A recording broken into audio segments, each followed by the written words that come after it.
at 6:02 p.m. Let's, I think the first item is, let's do the meeting minutes, guys, and then of February 19th, 2026. Everybody was here. Do we have a motion to recommend, anybody? Or-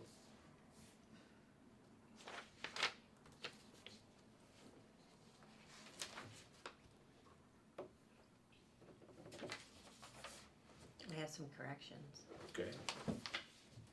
You wanna make a motion and we'll get a second and then we can do that? I make the motion to open up the meeting minutes from February 19th for discussion.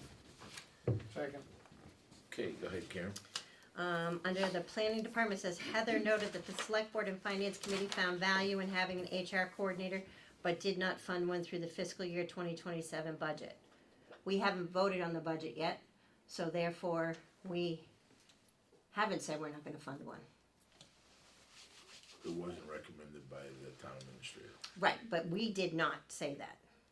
It says that the select board and the finance committee did not fund one. And we haven't voted on the budget, so therefore, how do we know that we aren't gonna fund one? Okay.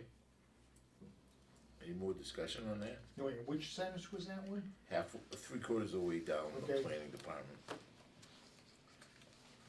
But did not fund one for fiscal 27 budget? Yeah. Oh, okay, all right, yep. And I don't think the selectmen would have known about the budget, right? We didn't have anything to do with it yet. Right. And I believe that, So we should omit finance committee. right. And then under the planner's position has been budgeted for 66,327.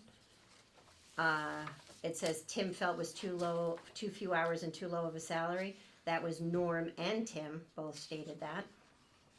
And Harry also concurred on that one. Okay.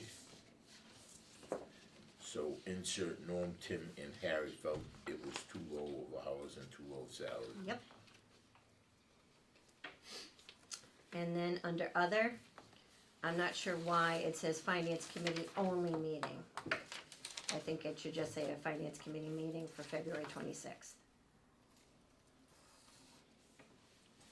I guess the clarification was just you guys have been meeting jointly for the last 2 months, so I was just clarifying it was a finance committee only meeting. I think by just saying a finance committee meeting for February 26th, I think it's fine, because you have it in quotes, so it's like something separate, and it's not, it's just something we're calling a finance committee meeting.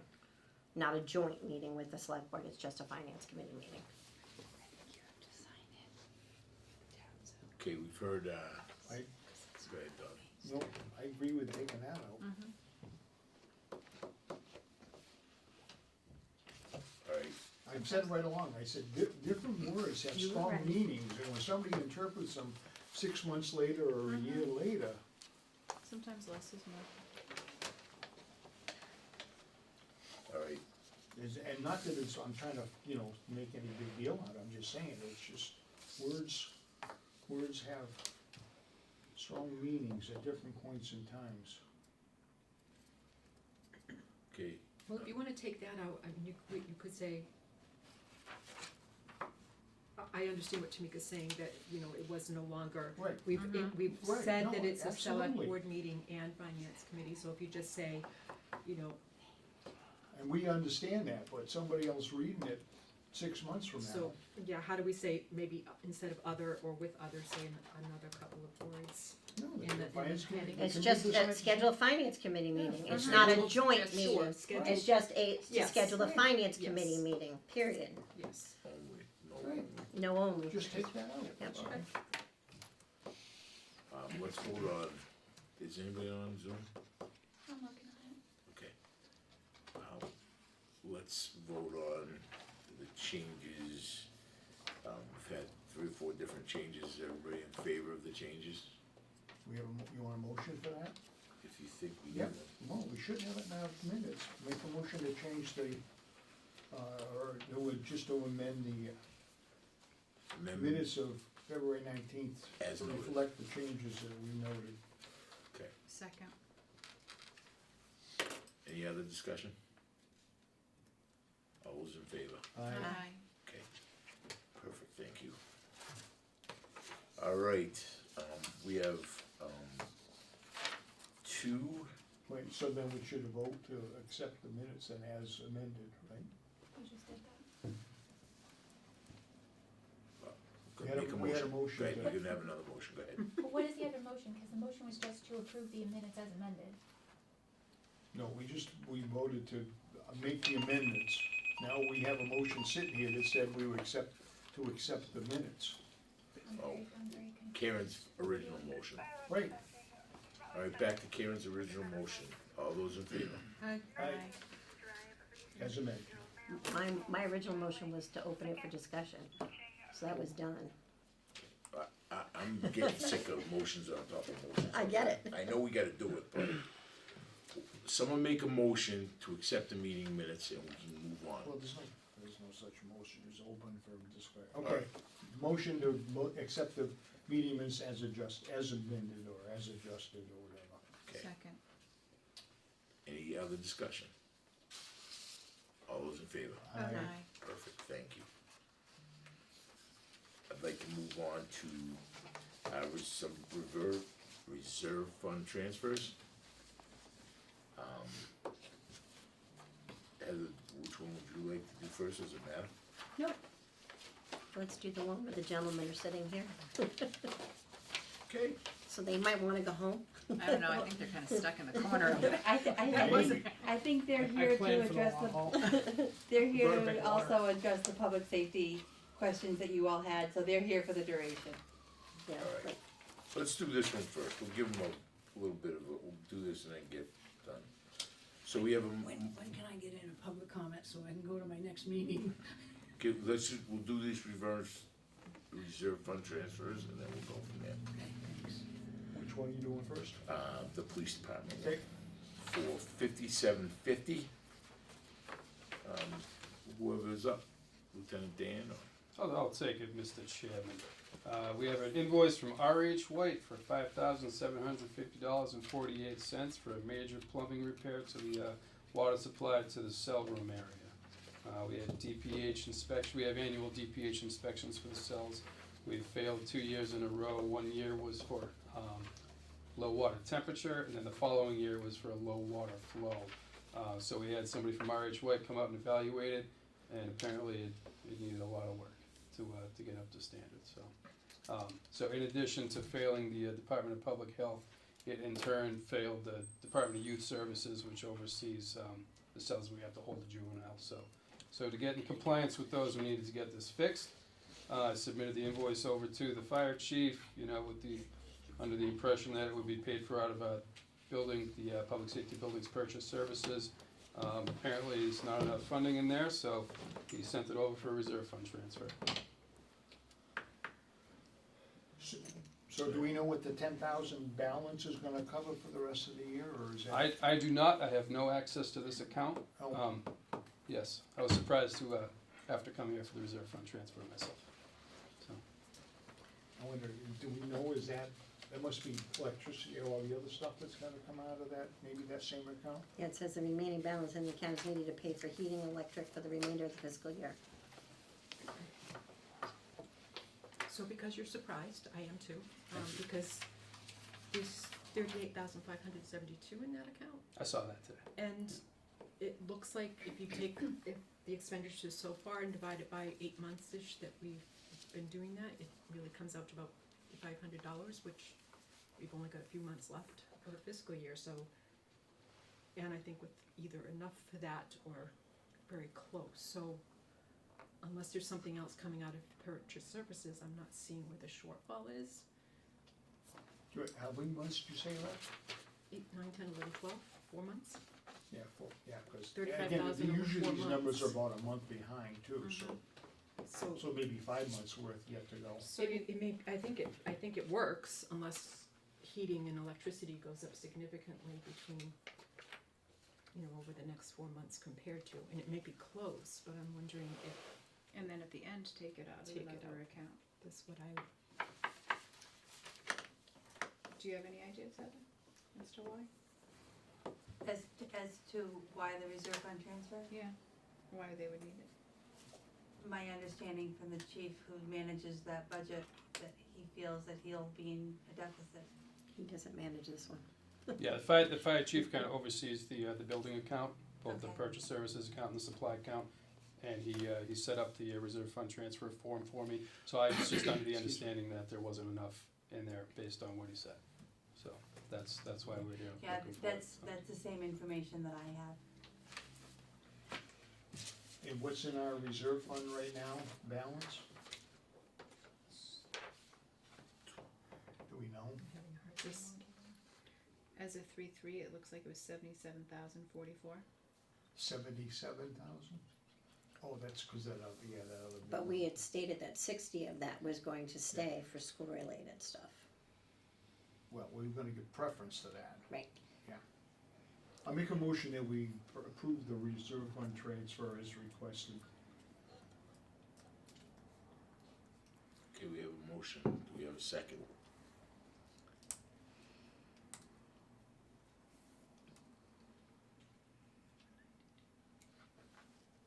Anybody? Alright, think we should- 'cause I think let's roll back just a The map second. looks Do like we? it could wait. Alright, but both these, so the objection to taking it out of the reserve fund is once it's gone, we don't have it anymore and it wouldn't be in a free cash, is that what everybody's nervous about, the 57, what are we nervous about? It's, anything that we don't spend is gonna go back to free cash, so what, am I being ignorant about why this is? It's not sufficiently imminent based on what I've heard here. I mean, the repair needs to be done, but this is showing 38 38,000 left in that account, not the 10,000. Nothing, yeah, I know you had nothing to do with it. Oh, I put my signature on it, so I'll take responsibility for it, but I didn't line up the numbers Yeah. until this morning, so. Well, I would say too, I mean, I'm going by if Seth's got the numbers and he says there's not enough number to do it, there's not enough money to do it, I mean, Right. I'm not suspecting he's giving us wrong numbers for Well, but- sure. Something's wrong, either the account is wrong or the amount is wrong. Or Well- he's saving it for something else, but if the money's there, spend it what's in the account and then worry about what's not, when there's not enough left at the end. The only thing I can think of, we had our heat fail in our apparatus bay. I believe he came to a meeting to speak on that. Yeah, he We did. already, He got the that's money- our, he it's got the already, money for we that. already Okay. got the money for He that. did? So, oh, 29,000 there it something. is, that's it, the reserve fund transfer has taken place. So that 20,000 has probably been No. moved into that account, no? Or And maybe that's It why it's dictates- adequate now. To pay for that, cause you've approved Yeah. that reserve fund transfer, Yeah, maybe. so that transfer Maybe. would have That was a taken while place. ago. Yeah, a month, Right, but, within a month. but Yeah, you've, about a month ago. Can we get that verified though first, just to make sure? Because Yeah. once we approve it, it's gone. It's- So I can go check Vadar and see if the transfer has taken place. Okay. And if you wanna. Move to the second one. Move to the second one, or, Oh, which I have another question on. Alright, so let's just put that first one on hold for a second, till we get some confirmation. The second one is for a salary deficit. And it's from, The former accountant. yeah, It's a payout of vacation or something. Didn't think of that Retirement. ahead of time Says- though? That's not unforeseen. That happens every single time we terminate an employee. I don't care whether you're in municipal government or regular, you have to pay it out.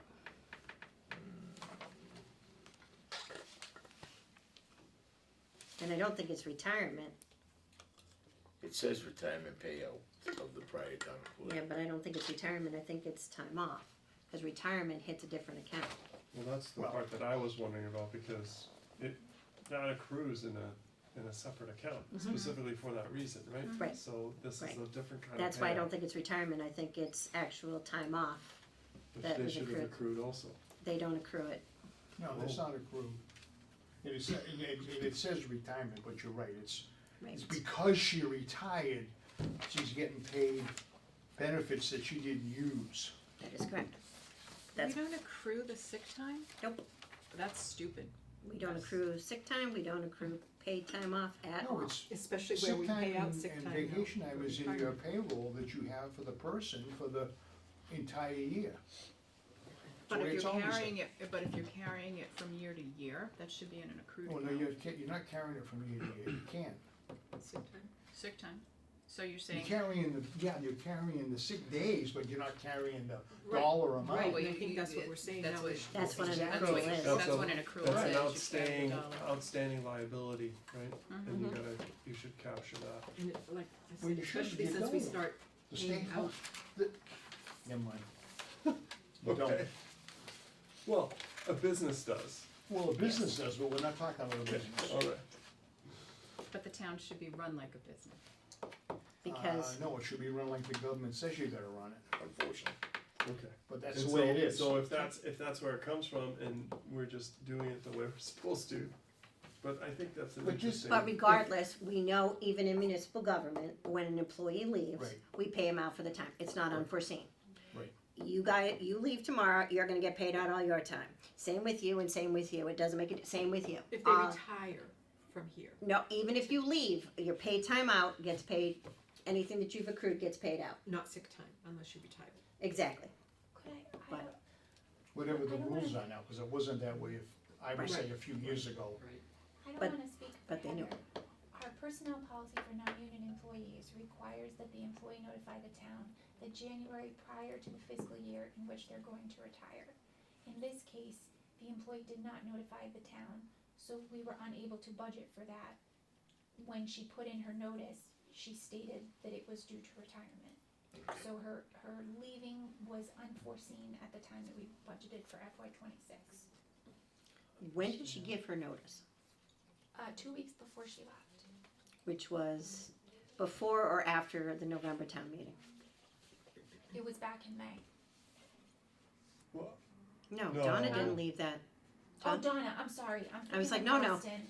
No, no. No, Donna left, December, Well, if, she left before town if meeting. Kate started, Kate started in December. right, She stayed a while too after her original date that she planned. She Yes, I did. know. Wait. Well, point is, if she didn't provide the notice required, do we get to just wait with the payout? It's another unfunded state mandate. You're They required by enforce it law on to us. give it to them in their check on their final date. You cannot withhold it. so I guess our she question. didn't follow the rule, but we still gotta pay it. Right. But, No, I understand what you're saying, But it's just, saying retirement stating though, and they're not but my only thing is then retirement. she left, or we knew about it before we hired the new person to replace her. Because we knew at the time she gave her notice, before we hired the new replacement, that this needed to be paid out. So it's not unforeseen. Well, it's unforeseen relative to the time at which the budget, oh, you're saying because it's before town meeting, it's not unforeseen. We could have made that change Yeah, and spend got it. another 7,000 whoopee on a $1.4 million. At the fall meeting. But given the fact that we didn't, that now we're hands are Jim. tied. We may not like it, but we're kind of forced into it. But it looked like she was, from looking at the ledger, her salary was 93. And we paid her 70,000, Plus so the that was bu- what was budgeted. plus the buyout, so the buyout would have been over and above her salary. Could you were out while we were talking about some of these things, so what are you describing as the buyout? Because we were talking about what that, So vacation time that she did not use and the 1% of the sick time allowance that would have been available to her for the personnel policy. I thought somebody needed to be here for 10 years before they got the sick buyout.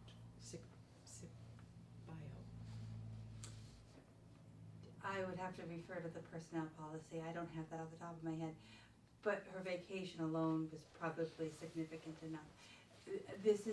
this one, so I can assure you, is a real number. We've looked at this budget backwards and forwards, multiple times. That salary deficit is exactly what the salary deficit is going to be based upon the appropriation.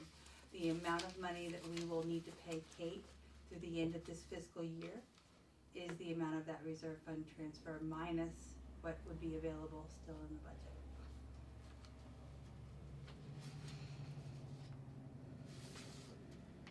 So again, if the committee doesn't want to address it now, I think we have 2 more pay periods before we deficit.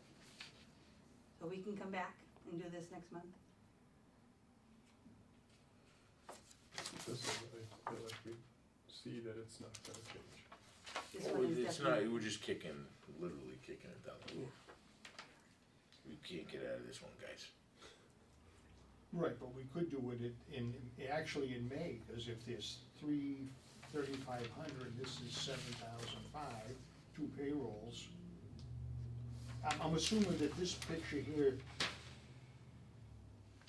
shows the warrants from, no, it just shows warrant 14 to 28. Right, Okay. that's the remainder of the fiscal. That's right, you're right. And I don't wanna be picky, but this is not a buyout, this is a payout, she retired. We're not buying out anything from her, we're paying her for unused benefits. Yes, sir. Right, okay. What's the mood of everybody here? Does anyone So I wanna have a give me question, motion? who hired Kate? The town administrator? Okay, so I couldn't remember if it was before or after you, it's all mushed together now. So it was. So at the time that we hired Kate, we knew about this amount of money that had to be paid out. I don't think we knew the exact number. Should've. There was probably an indication that we would run a deficit based upon the salary that was committed to the new account and based upon the payout for the retiring town account. I mean, I know we have to make it, but I would like a little bit of accountability on people who, they say it's unforeseen. It wasn't unforeseen.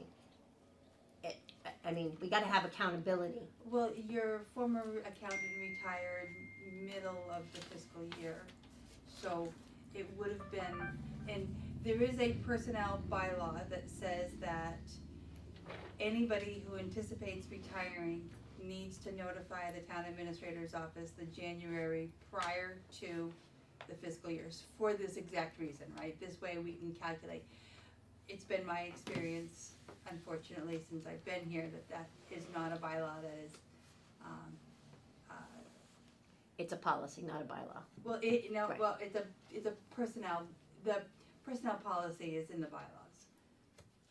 Right? Am I no, it's No, not, It's a okay. policy. Yeah, so again, it's a, Well, it's gotta be a personnel policy that the selectmen must have voted on, They did, to make it a Absolutely. personnel Yeah. policy. without a doubt. so my contention is that whether it's, and I apologize that it's not a bylaw, the policy, is that it is not something that has been supported by the retiring staff. So as a result, we do have these mid-fiscal year scenarios in which an employee will announce their retirement, and we are in a position where we have to react to that without sufficient timing to have budgeted appropriately for the appropriate payout. So the January 1st thing is just kind of a, please, if you're being nice, they can do it anytime they want. So, It has no teeth. yeah, January 1st, so you can put it in, like Karen. yeah, like Karen said, you can put it in a You budget, can but put it if in they're the not budget. gonna do it, they don't, I mean, Right, So I guess a question would be, and not for this committee to make any kind of decision, but the accountant is a contracted employee, and I'm wondering if contracts could be written such that it would be an exception to, if you don't say on Oh, January she's not, 1. Kate's not? No. Cause Donna was. Donna was, Kate Right. is not. So Kate's So- not a contractor. Okay, but But we're not talking about Kate, so I'm talking about going Contracted forward, employees. contracted employees. add that as a line As in the a- contract. If you don't give that, you know, you'd really have to appeal. Yeah, but I Really don't know if good- the state law will let you do it. Yeah. Well, I think the sick time But- and all that well, stuff is, I will accept that as under advisement, and we will look at how we can make that policy have a little bit more teeth, because I personally find it challenging to be approaching another very tight budget cycle with the understanding from the community that there are several retirements correct. pending. However, I've received no notice of that, and so it's very difficult to budget for it. Right. So theoretically, we will be right back here, having the same conversation. Hopefully, I'll have a year under my belt, and I won't be as hesitant on the numbers, but we will likely be back here, because I'm not gonna budget for retirements that I don't know about. So, Can I make a comment, just as being, I'm not the chair. Who is this can I back just there? make a comment? That's Nancy. regarding Nancy. retirement? Nancy, Nichols. okay, hi Nancy. Just working with this demographic, especially people working later in life, you're gonna run into this a lot, because sadly, probably more people than not end up retiring due to other reasons. All of a sudden, they come down with an illness, or a family member does, so it's not as easy to say, you know, they have to give us so much in advance. It doesn't work that way anymore. I did say without, you know, then it's, that's the policy, and if you, a policy has wiggle room. You know, extenuating circumstances, somebody could certainly come to somebody, but I'm looking at the personnel policy. Upon official retirement of the town of Rutland with at least 10 years of service and acceptance by the Worcester Regional Retirement System, the retiring employee shall be paid for accrued sick leave of the 1%. So this can't include sick time. She was not here for 10 years. So, And again, I apologize That's okay. if I misspoke. What I know is that when Donna retired, the town of Rutland, in accordance with its personnel policy and acknowledging whether it be sick time, vacation, what have you, and it wasn't Was- pointed at you, was, Heather. no, It no, was it's while you okay. were out of the room, we were She- talking about yep, it. she was due X number of dollars, and the town paid X number of dollars to her. And as a result, that budget does not have enough money in it to accommodate what we paid her in regular salary, what we paid her for her payout, as well as the new accountant salary through the end of the fiscal year. And then this is the amount that we need to make sure that that budget does not go into deficit. She, Go back on From that the sentence, timesheet, would she you got say paid for sick time. They get paid for what? If they've been here for 10 years. 10 years, They get 1% of their sick time, accrued sick time. and she wasn't of here their 10 sick years. time, Right. and that's it. Well, they get their vacation, Oh, okay. their vacation, any of the personal paid time off, that's not including sick time. A whole bunch of stuff here, holy mackerel. I never used to see these forms, holy moly. Through the chair. Right. She's, like you mentioned, she was contracted. The language in her contract may be slightly different than the language in the personnel policies. Yeah. And, and I know that the 10 years that it refers to, I believe refers to the 10 years it takes to be vested in the retirement system, not necessarily as an employee of the town of Rutland. So she could have done 9 years with another town, come to Rutland, done her 1 year, which would equal that 1% of the sick time payout. Okay. So, I mean, And she's got a If that's contract. true, this should be clarified. But she's got a contract too, so it doesn't even matter. I don't know what her contract said. So Can then you the look on last, the, can you look on the website and see? I'll try. so then the last statement is, somebody must have gone over all these numbers and agreed with all that information to come up with this, Correct. okay? Not to put you on the spot, but can you tell us who signed that? I think it's Seth. Cause I'm hoping it's not Donna. Is that what it said? No, that's her signature above. That's, That's not signature.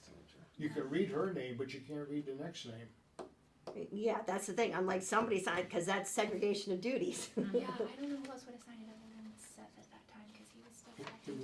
find that out who this signature is when you get a chance? I know it's not Nick. The second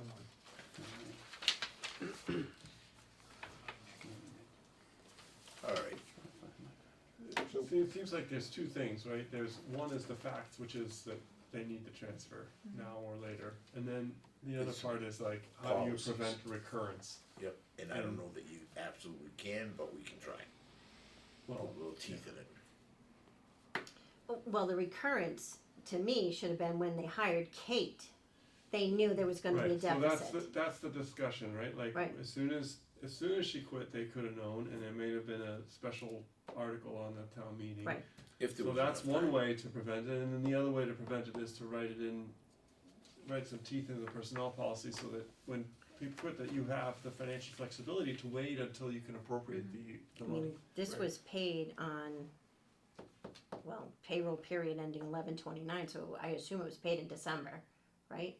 We don't only pay once a month, And right? that's dated December 31st. We pay bi-weekly. Yeah, So that that's a does- month, that doesn't make any sense. And she wasn't still here on 12/31, was she? So, I think we're straying a little bit, guys. No. You gotta pay it. I would like more answers before I approve it, sorry. That's me. What answers are you exactly wanna looking know- for? I'd Because like to know what who we're the- doing is we're just nailing people for, we know that we're gonna need $7,500, right? What are we gonna change by not approving it? I'm not saying we're not gonna We approve it. can't go back, no, but I'm just saying, you want more answers, but what are those answers gonna do it for us? Tell me, please. Because then we can have some accountability and make sure that this We doesn't don't- keep recurring. We don't dictate accountability to people in the executive branch of our As town a government. taxpayer, Well, then, as a there tax, needs to be right accountability. now, you're sitting as a finance committee member. right, so we're just. And as a looking- finance committee member, You I'm want- looking out for the best of You're the gonna dictate tax. policy. No, I'm not. But I don't just think we rubber stamp things without asking questions. So I think we're looking for more answers, Darren, but, and I agree with you, we can't say that. We could make a recommendation, Right. that we think this should be looked at. And I'm not disagreeing with No, Karen, but I'm- what are we gonna change? No, we're not gonna change anything, that's right, cause it's already been paid, so. So, listen, you could go in front of the select board and say, listen, here's some changes that you should consider, and that's about the size of it, right? We can also not approve it and come back in a month and do it, when we have some more answers. How's that? To me, that doesn't make any sense. Well, someone's gotta either make a motion or we keep, Make a motion to approve the, transfer request. alright, we have a motion. Does anyone have a second? Second, Alright, do we have any more discussion? Karen, I'm not, now we're in discussion. I'm not saying you're not wrong, but I don't know what we're gonna change. I'm not saying you're gonna change anything, but I think we just keep not asking and getting the answers, and we just keep sweeping it under the rug. for the sake of me wanting to make sure that I'm understanding what the questions are, could you tell me very specifically what your question is, and I can make sure that I follow up with that So, information? When did Donna give her notice? When did Kate get hired? When did we pay this out? And who signed off on this timesheet? it doesn't meet all the. It doesn't match the policy correctly. Yeah, it doesn't. It doesn't tie, Or the tie up to a contract. Right, contract. The policy of the Because that's the and the thing. contract. Right, So, as far as the amount that was paid out, Nick, who was our treasurer collector / payroll, Mhm. I have not worked here for long, however, I can tell you that I have never met a more thorough individual, and he would not have paid out or signed off on the disbursement of those funds without having verified them to the penny. So I'm gonna take that off the list, because that just undermines what we are expecting of our staff, which is that our staff is highly competent and capable of making sure that that payment is can you accurate. just tell me who was the departmental approval on this? Because no one recognizes the signature. That I will find out, but I just wanna speak to that very clearly, that under no circumstances would a disbursement be made out of the treasurer collector's office for a payroll purpose without it being to the penny. But I can definitely find out when Donna gave her notice, when Kate was hired, the terms of the terms of Donna's contract, and verify the signature on the bottom of that page, which I anticipate would have to be Seth's, because he would be the only person in the position of authority to sign off on that at that time. Nobody else would be in that position Maybe I to can get sign an off. answer on one of them. Mr. Chairman. Go I ahead. don't think anybody's questioning that they did it correctly, or that the people do it as best they can and they do it correctly. The thing is, we just wanna know the details so that we can say, yes, these details match up with this, and it's, Yep, it's. yep. And I'll that get way, you if a taxpayer or somebody says to us, well, geez, I heard about blah, blah, yep, we looked into that, and everything is in line. So just keeping in mind also that if this amount of money, had been budgeted, right, you would never have had information about this particular payout situation. Probably not, but So, this is why yeah, we can yeah, question no, it no, now, and we yeah. know what's going on. I understand what you're asking, I'm just noting that, We would have had information during the budget period. Correct. The contract said she needed Okay. to give a 1 month, just, I know that was a question. A That- 1 that month concern- notice? That issue was on the table, so 1 month notice. Okay. okay, So how do we table it then? I don't know, Will you what, read a motion in a second? Motion is second, so after discussion, we can. any more discussion? All those in favor? Amber, aye. All those opposed? Nay. Okay. Okay, the nays have it. Darren, what were you, What was I? were you a yay or a nay? I'm just gonna be a nay, so we don't have to have Okay, Tiebreaker. tiebreaker and every other thing that's making this meeting go till midnight. I wanna make a motion that we request that information from the finance Okay. committee that we just talked A about. formal motion. And then, once we get that information, we can review it and then make a recommendation that we would forward to the selectmen in writing from the finance committee as a And recommendation. bring this back up And again. revisit the Or reserve fund whatever, transfer. Yeah. that's what I have to come up with, that's all. Yep. That's a motion that we Yep. move forward on all those things we said, so it's in our record. can I clarify, are you saying you're going to make a formal recommendation on the personnel policy to the select board? Not until we see all the information. But is that what I'm understanding in your motion? You said something about forwarding something to the select board? At some point, we would get all this information, review it, and then make a recommendation, yes. A recommendation on what though? Make a. How to prevent recurrence of unbudgeted payouts. Right, or whatever we decide after we That's a good way discuss of it. saying it. Good Yep. wording. Don't ask me to say it again. And I think it probably comes down to. Do we have a second on Tom's Prevent motion? recurrence of unbudgeted Second. payouts. Perfect. All those in any more discussion on that? All those in favor? Aye. Aye. Okay. All right, so, returning to the first one. the return to the first one, I guess, I can confirm That the 20 is in there. that the balance is not only the $20,000 invoice, or estimated $20,000 invoice. Ryan, do you know the exact number on that invoice? 25,500. Seth's, I just gotta, somehow he must be watching this, he said.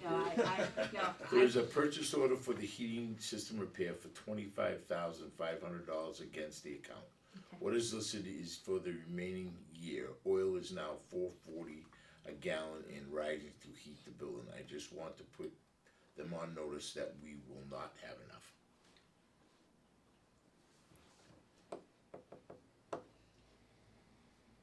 Look for a grant. Plumbing grant? No, to heat the building. We can pay the plumbing, but we're not gonna be able to paint the place. Well, the plumbing bill's already paid. All right, so, we have a motion on the floor, we had it seconded. pay this. Do we have any more discussion about the 5750, right? 5750, sir? Did we have a second? Yeah, Okay. you made the motion, Tommy seconded. I made, oh, Ludwig I made the motion. I apologize, you're right, that was On the the other vote, first there was transfer, no second. there was no second. Sorry. Okay, that's where it stopped. Because we wanted to fill in the details. Okay, from does you. would anyone at this time like to second that motion? Second, Thank you. Do we have any more discussion about this one?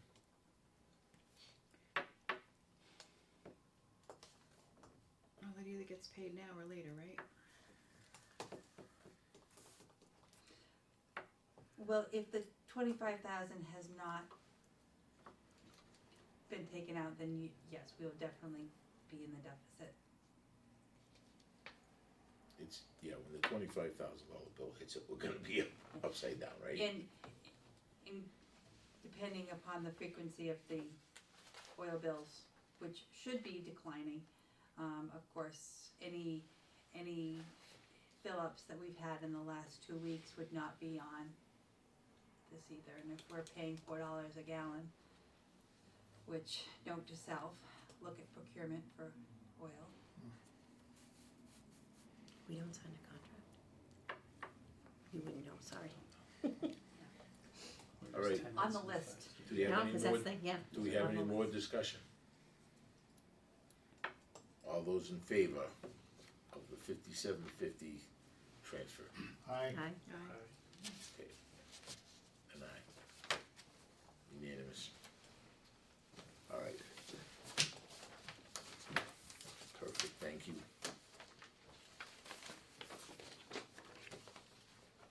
All right, so we have, oh, yes, that's where I was going. Thank you. We have, go ahead, Barbara. Well, this won't take long, I promise. A few weeks ago, Darren came to one of our bylaw meetings with some proposals from the finance committee on some bylaw changes. And we've had a chance at the bylaw committee to discuss it a few times. And there was something about, keeping it clear in my head that I needed to straighten out, which I have done. And there are some things in those proposed changes that are already exist in the bylaws or in the general laws. So I haven't forgotten about it. We haven't pushed it off to the table yet. I just wanted you to know that we're working on it, we're looking at it. And I know we can place a place marker for the annual town meeting. I'm not 100% certain though that we're gonna have it back in time for the meeting in May. So, Which is, I know, what you had been hoping to do. so as we, I'll bring the committee up to chair, kinda echo what Barbara said, Barbara's been kind enough to help me muddle through this and figure out the best way to do it, and, we're working on it, and we're gonna put a placeholder in, I don't know if we'll get all the approvals by then, but we're gonna put a placeholder on it. I will certainly bring it back to everybody, and we will, before we do it, and we'll just make sure that we're all on the same page, but there are definitely some things in here that we all agree that we need to change, we just gotta be careful of the wording and how we say it, that's what we're working on right now. And I have to add too that I'm not inclined to propose a whole lot of bylaw changes or additional bylaws. I think that we could get into a situation where we end up bylawing ourselves to death, and the next thing you know, we have a book this big of bylaws, and that kind of defeats the purpose too, so. We're just trying to make it as streamlined and succinct as possible. That's it. Just so you know, we're working on it. We're working on it, and it's, if anybody wants to chirp in more than, I'll do the legwork on it, and then I'll get back to everybody, but I understand what everybody was thinking and what direction we wanted to head, and how we wanted to do it, and how we wanted to have things in our bylaw instead of in other people's bylaw to refer to, and Barbara and I are working through that, and how it looks Okay, thank you. Thank you. Thanks, Barbara. Hi. Nancy, do you have something for us? Well, come on in. I'm just listening, really. Okay, I just wanted to correct one thing, I guess. Correct, just because I feel bad about it. When we had the meeting for the Council on Aging, okay. and you had asked me, how things were going, and I tend, just because of my work ethic, to say things like, we're doing okay, we do the best we can, we're with what we have. But I just wanna make people aware that this demographic is getting big. It is now, anybody 60 older by the end of this year now represents 26% of our population. So, we're already at the lean, it's like, we're lean, we don't have any fat. So to try and trim off of us, and I'm not saying that we can't do some cuts if this override doesn't go through. However, there needs to probably be more discussion as to what those cuts are, because I'm doing this by myself with volunteers, and it's getting to the point where it's very time consuming. We haven't had outreach for 3 months. And I just wanna make people aware, not even so much of that, but just that this demographic is in trouble. Every single day, we get more people afflicted with dementia, Alzheimer's, and at the same time, people who are retiring and come to enjoy the things that we do have.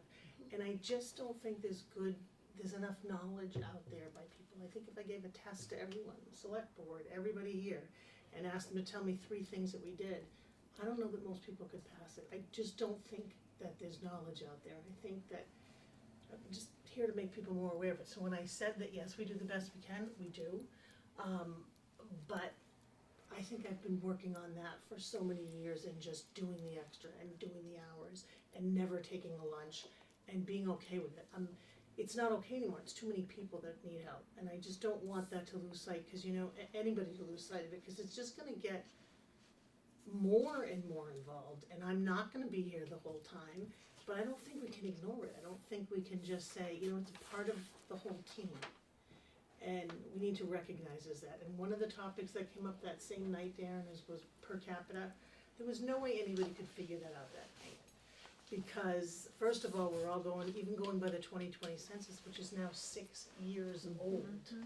We can't come up with that data. I did play with it a little, and I know I told you, Karen, Yep. I'll get numbers. That's fine. But again, the time to sit and type it up, I just don't always have that time. I get it. Because I'm running around doing 50 things. However, we're one of the lowest. If I look at the towns around us, including Holden, we pay, and again, that is assuming the 2020 census, which is now changed, and assuming that 24% of the population at that time, that was the most recent data I had at the time, we're still paying like $45 per senior. Holden's paying 70 something, Sterling's paying 129. But again, how do you compare that? How many seniors do they actually have? Someone mentioned, well, Holden's double our population. Does that mean that they have double the amount of seniors? Maybe, maybe not. So I just feel like every year I come in and I say, this is what we need, and people hear it, but it doesn't necessarily change, and I just wanna wake the community up to say it is changing. It's changing rapidly. Not only do we have 26% 60 and over, how many are 40 to 60? And that train is full, and it goes fast. I can't say it enough. That's So why there was one thing I heard the other day, and you can confirm or deny this or gossip. Is there a segment of the population that is younger, between like high school, post-high school kids that come up there that you guys, I don't wanna say service, cause that's the wrong word, but Offer services too. offer services too? Councils on Aging, right, they offer services to anybody aged 22 to 59, so they've aged out of what the schools can offer them up to Okay, age all 22. right. So there are varying abilities. Everything that Elder Services offers, that's who we are over 60 and over, they don't offer every program. They offer certain programs. Like for example, somebody could get Meals on Wheels if they're if they're between 22 and 59. But they couldn't get some of the other services because they would be handled by the Department of Mental Health or other agencies out there.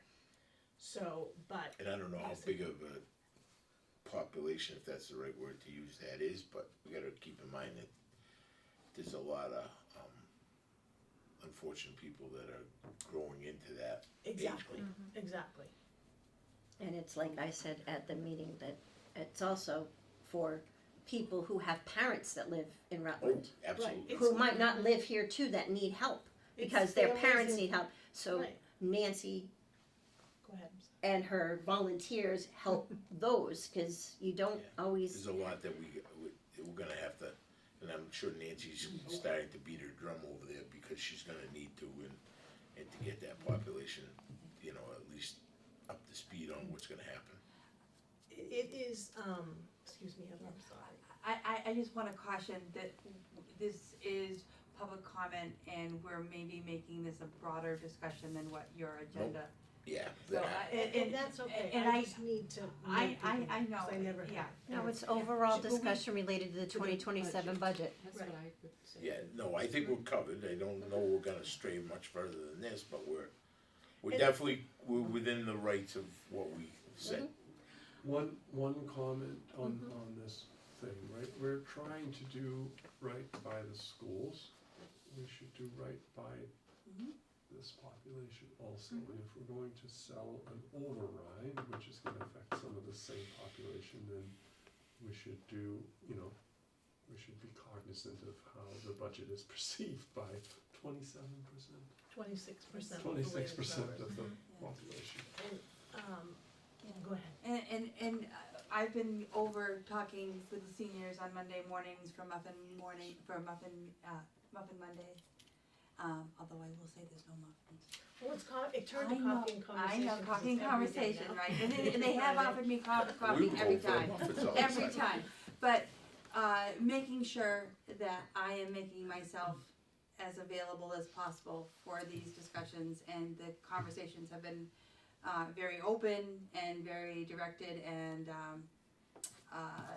will continue to do that. So definitely acknowledging that is a demographic that,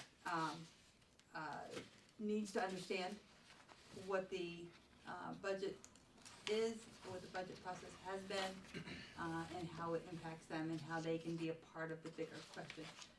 And they've given me lots of really good advice.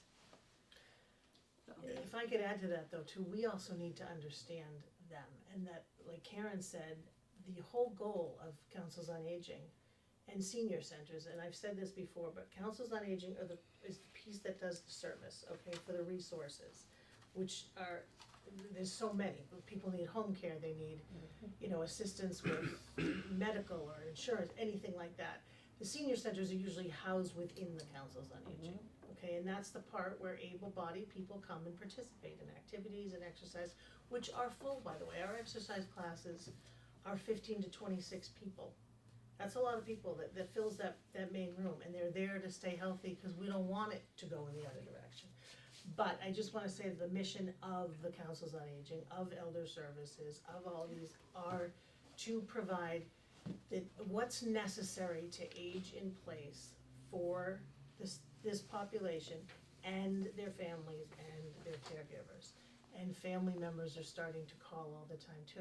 And Well, the So first it's time a you lot have of- to apply for, Medicare, your Shine representative is a huge help for most people, cause most people find that very daunting. yeah, I mean now. So it's really Right nice, over there. well, It's it's not that far really away. nice to have somebody to talk to help you walk it through. I mean, it's all those services that I think, are unspoken. yes, Unfortunately, you guys, we know what you guys do. We, you know, that's what we, you know. I I think think they're kinda just like, oh, they're over there. I think, Nancy, I thank you very much for coming in. I think it's bringing this awareness up, and this is part of the budget discussion, but I think we're right where we wanna be, unless you have any closing thoughts, and then we're gonna move on to the other. No, I thank you for your time, I just Nope. wanted to make people aware, because I just don't, Yep. that's what I do, is I help these people, and part of my job We is understand to that more than, bring the attention Yep. to them too, that's all. thank you very much. Okay, thank you. All right, as, budget discussions, we had had asked, there were some specific questions we had asked on how, Karen, correct me please, cause you have a better memory than me this week, about how how the potential budget cuts were gonna affect manpower and of the police and the fire department. Is that about right? That was exactly what I asked. Yeah, okay. I asked because we heard that we were gonna cut, what, 3.5 and 4.5 people, FTEs. Is that full people? Is that partial people? What I think the what word shifts is FTE it gonna was affect, all that kind of stuff? Cause we gotta kinda understand, cause I know 95% of the people leave town and we come back at night. So, Nick, you're up. Sure, thank you. We've been presented with a proposed budget reduction of, in the event of non-override, a budget reduction of 22%, nearly $450,000. We were asked to take 96% of that reduction out of wages and overtime. That proposed reduction would result in the loss of 4 full-time officers, 3, also known as all of our part-time officers, and 12 hours a week of our administrative assistant. So that's the manpower consideration there. So the 4 full-time officers that you're gonna lose, are those daytime officers, nighttime officers, or combination We're of not both? ready to present the staffing level on different shifts. In the other part of this, Karen, I was informed that that is a very slippery slope saying that in public.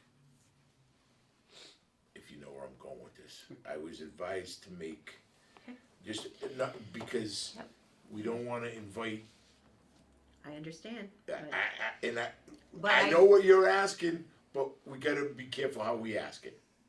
I get it, but I think the most important thing, and I know Heather disagrees, but the way you sell an override is by saying what people are gonna lose. Oh, Because we can put on the rosy glasses all we want. The fact is, this is painful, and it's not just senior citizens. It's young families. It's middle-aged people. We have to explain what we're going to lose to sell, why we think we need to sell this.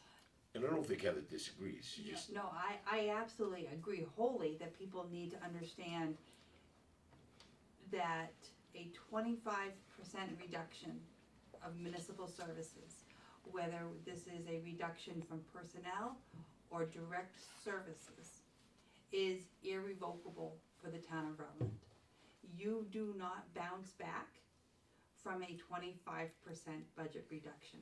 This reduction to services, whether it be purchase services, supplies, personnel, or combination of all of that, the revenues that we are projecting for the next decade will never support the return of those losses. So I'll be very clear, this is not me not, what my concern has been is that we have a strong chief in the police department, we have a strong chief in the fire department, and to ask them to present the operational ramifications to a budget that is yet to be determined based upon what your town meeting and what your town election is gonna be, is, I think, cause for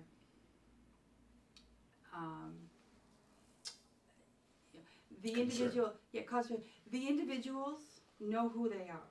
They know when they were hired, and they know where they are on the run. It is my job and everybody in this room's job to make that very clear, that losing 4 officers or 4 firefighters, or it's 5 firefighters, is unacceptable. It's and it I'm will, in agreement. it will, And all I remember is the year that we had, I forget what it was for. I think there was an article, and we explained how important it was to have the 2 officers on, because when you go to a domestic call, and the gentleman was in a sling. That's all I remember is you gotta have two people. And I wanna make sure that we are doing everything to sell this override, because I don't want us to lose these people, and then we have somebody goes out on a call and now is injured on duty. Is that what you guys call it? Injured on duty. So, Or worse. I don't wanna think that way, No. but yes, it's a possibility, so one of the been kinda forewarned that the police would rather not tell us which shifts get affected. But it the could fire be all department- shifts. It's gonna be, there's gonna be people that are gonna, but the fire department is not it's public safety because they respond, but it's different than the police. No, and that's fine but I just wanna, it could affect all shifts. Yes. Okay. So, That's all that I wanna know is because this is how you sell an override. right. Our shift coverage now is mostly based on need, on call volume, so Right. you can expect to see more officers on duty during times of day where there is a higher call volume. Okay, Also during the day, the court is open, the drug lab is open, the crime lab is open, so you have administrative people during the Sure. day covering those duties as well. This kind of reduction will absolutely result in one officer shifts. We haven't had a one officer shift in 9 years. I was gonna say. We've ran 2 officers 24/7 that entire time, and that'll put us back to that. Today we had, you're kind of alluding to things that happened during the day. We had cars broken into up off of Wachusett Street. The guy had a stolen car. He had fentanyl. He had crack. He had a warrant. Great arrest.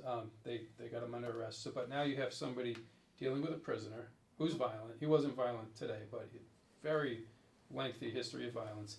You have somebody trying to process the evidence. You have somebody, the car was somewhere else. So you have somebody dealing with the car, and then nobody else really to deal with anything else that comes in. And that's on the day shift. Right. So we're already strapped. And these are probably the stories that the general public needs to hear. yeah, we put them out on Facebook. We put the good arrests out there. But the not crazy everybody stuff. has Facebook. Right, no, I know. So I know. And so that's why I'm hoping by discussing these in these meetings, we can push it out in a different way, because social media only reaches so many people. Right. So our current staffing ratio, if you go by staff officer per capita, we're at 1.6 full-time officers per capita. So 1.6 per 1,000 residents.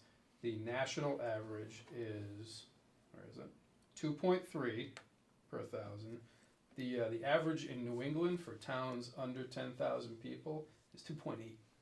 Okay, so we're more than a full guy less than the New England average.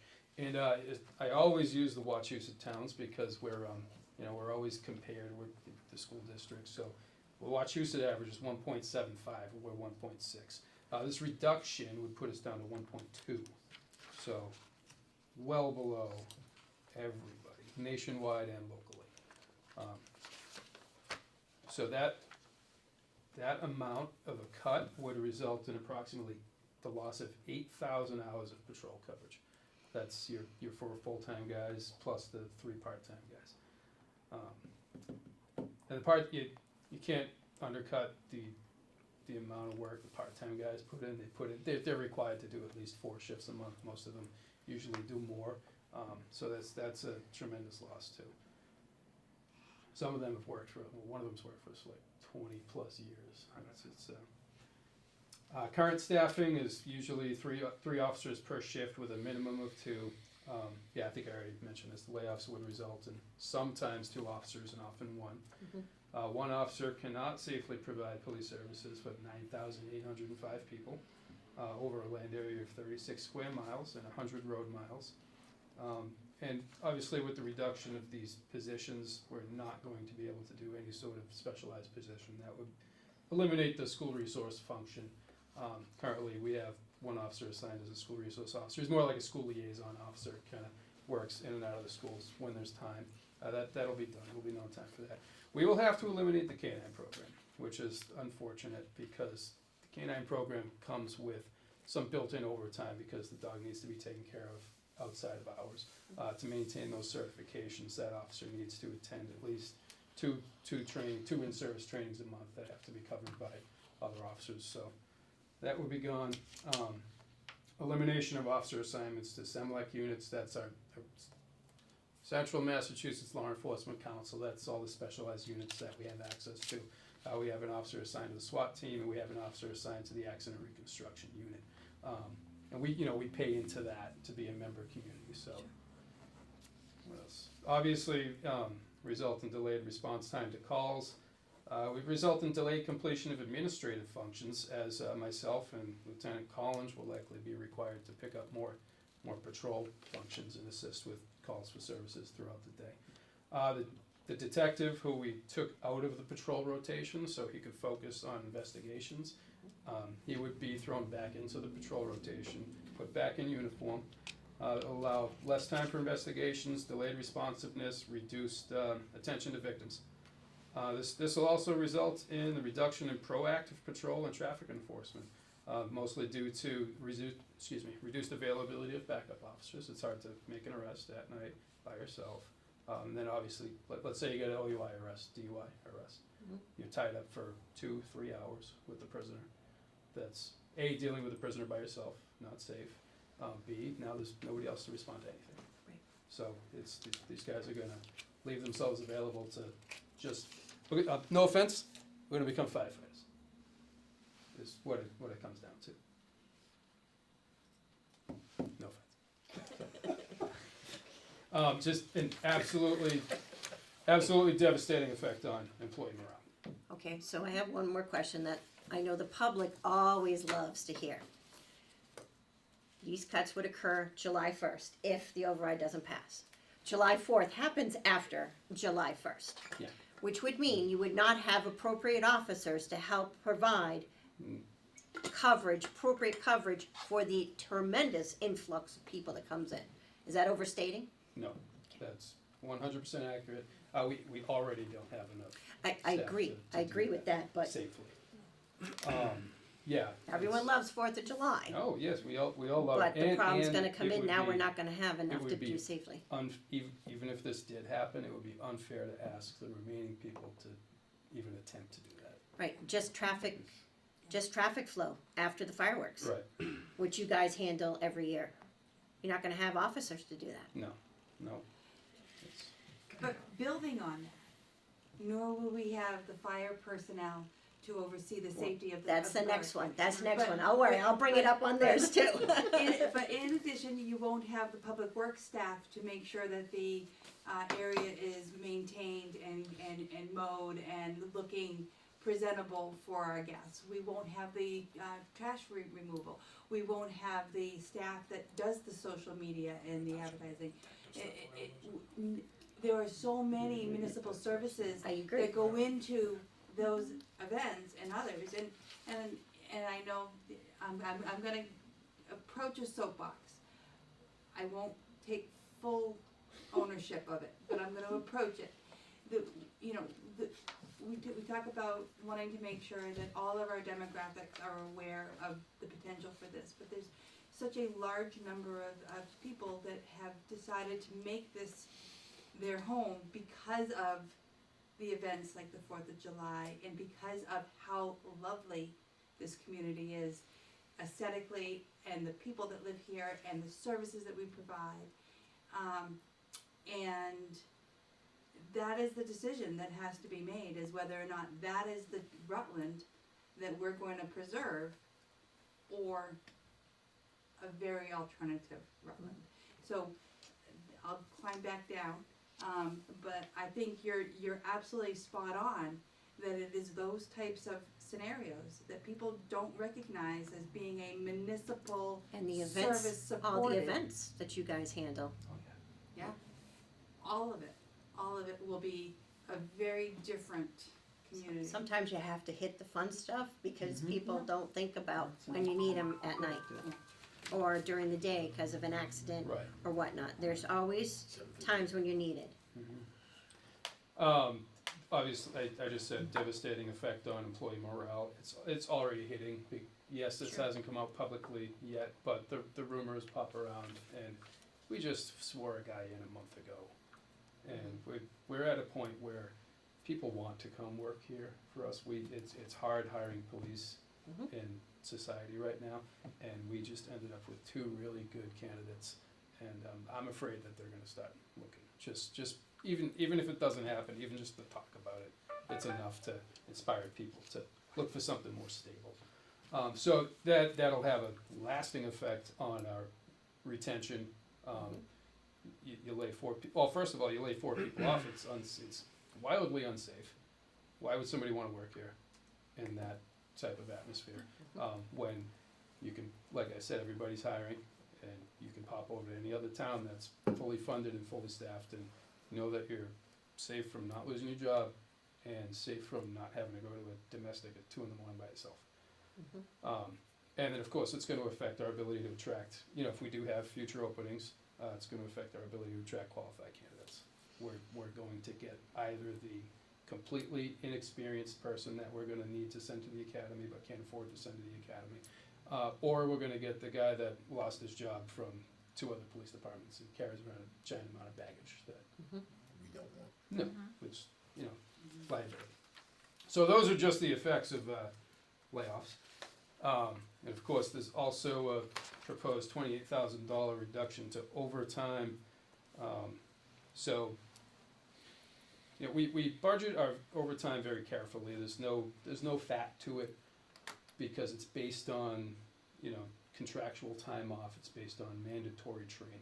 However, there is a little bit of flexibility, mostly because, I think we talked about this at a meeting before, but because of comp time, officers, when they do make overtime, they can elect to take the time off instead of taking the overtime. So that allows the balance in that account kind of fluctuates, and then we do have some money left over. So we do use that money for extra training. So if this happens, there'll be absolutely no extra training. It'll just be your bare minimum statutory required training. 0 overtime available for community policing activities. We try to do a lot with the officers while they're on duty, but there are times when this, for instance, there's the community expo next weekend. I can't take 2 patrol guys and post them there for 4 hours, so we're paying overtime to pay people to be there. The things like that are just over. They won't be anywhere other than the minimum patrol staffing. So yeah, overtime will be reserved for strictly making sure we're able to provide 24/7 patrol coverage with really nothing left in there to account for emergencies. And yeah, you want to talk about the detective issue for a minute?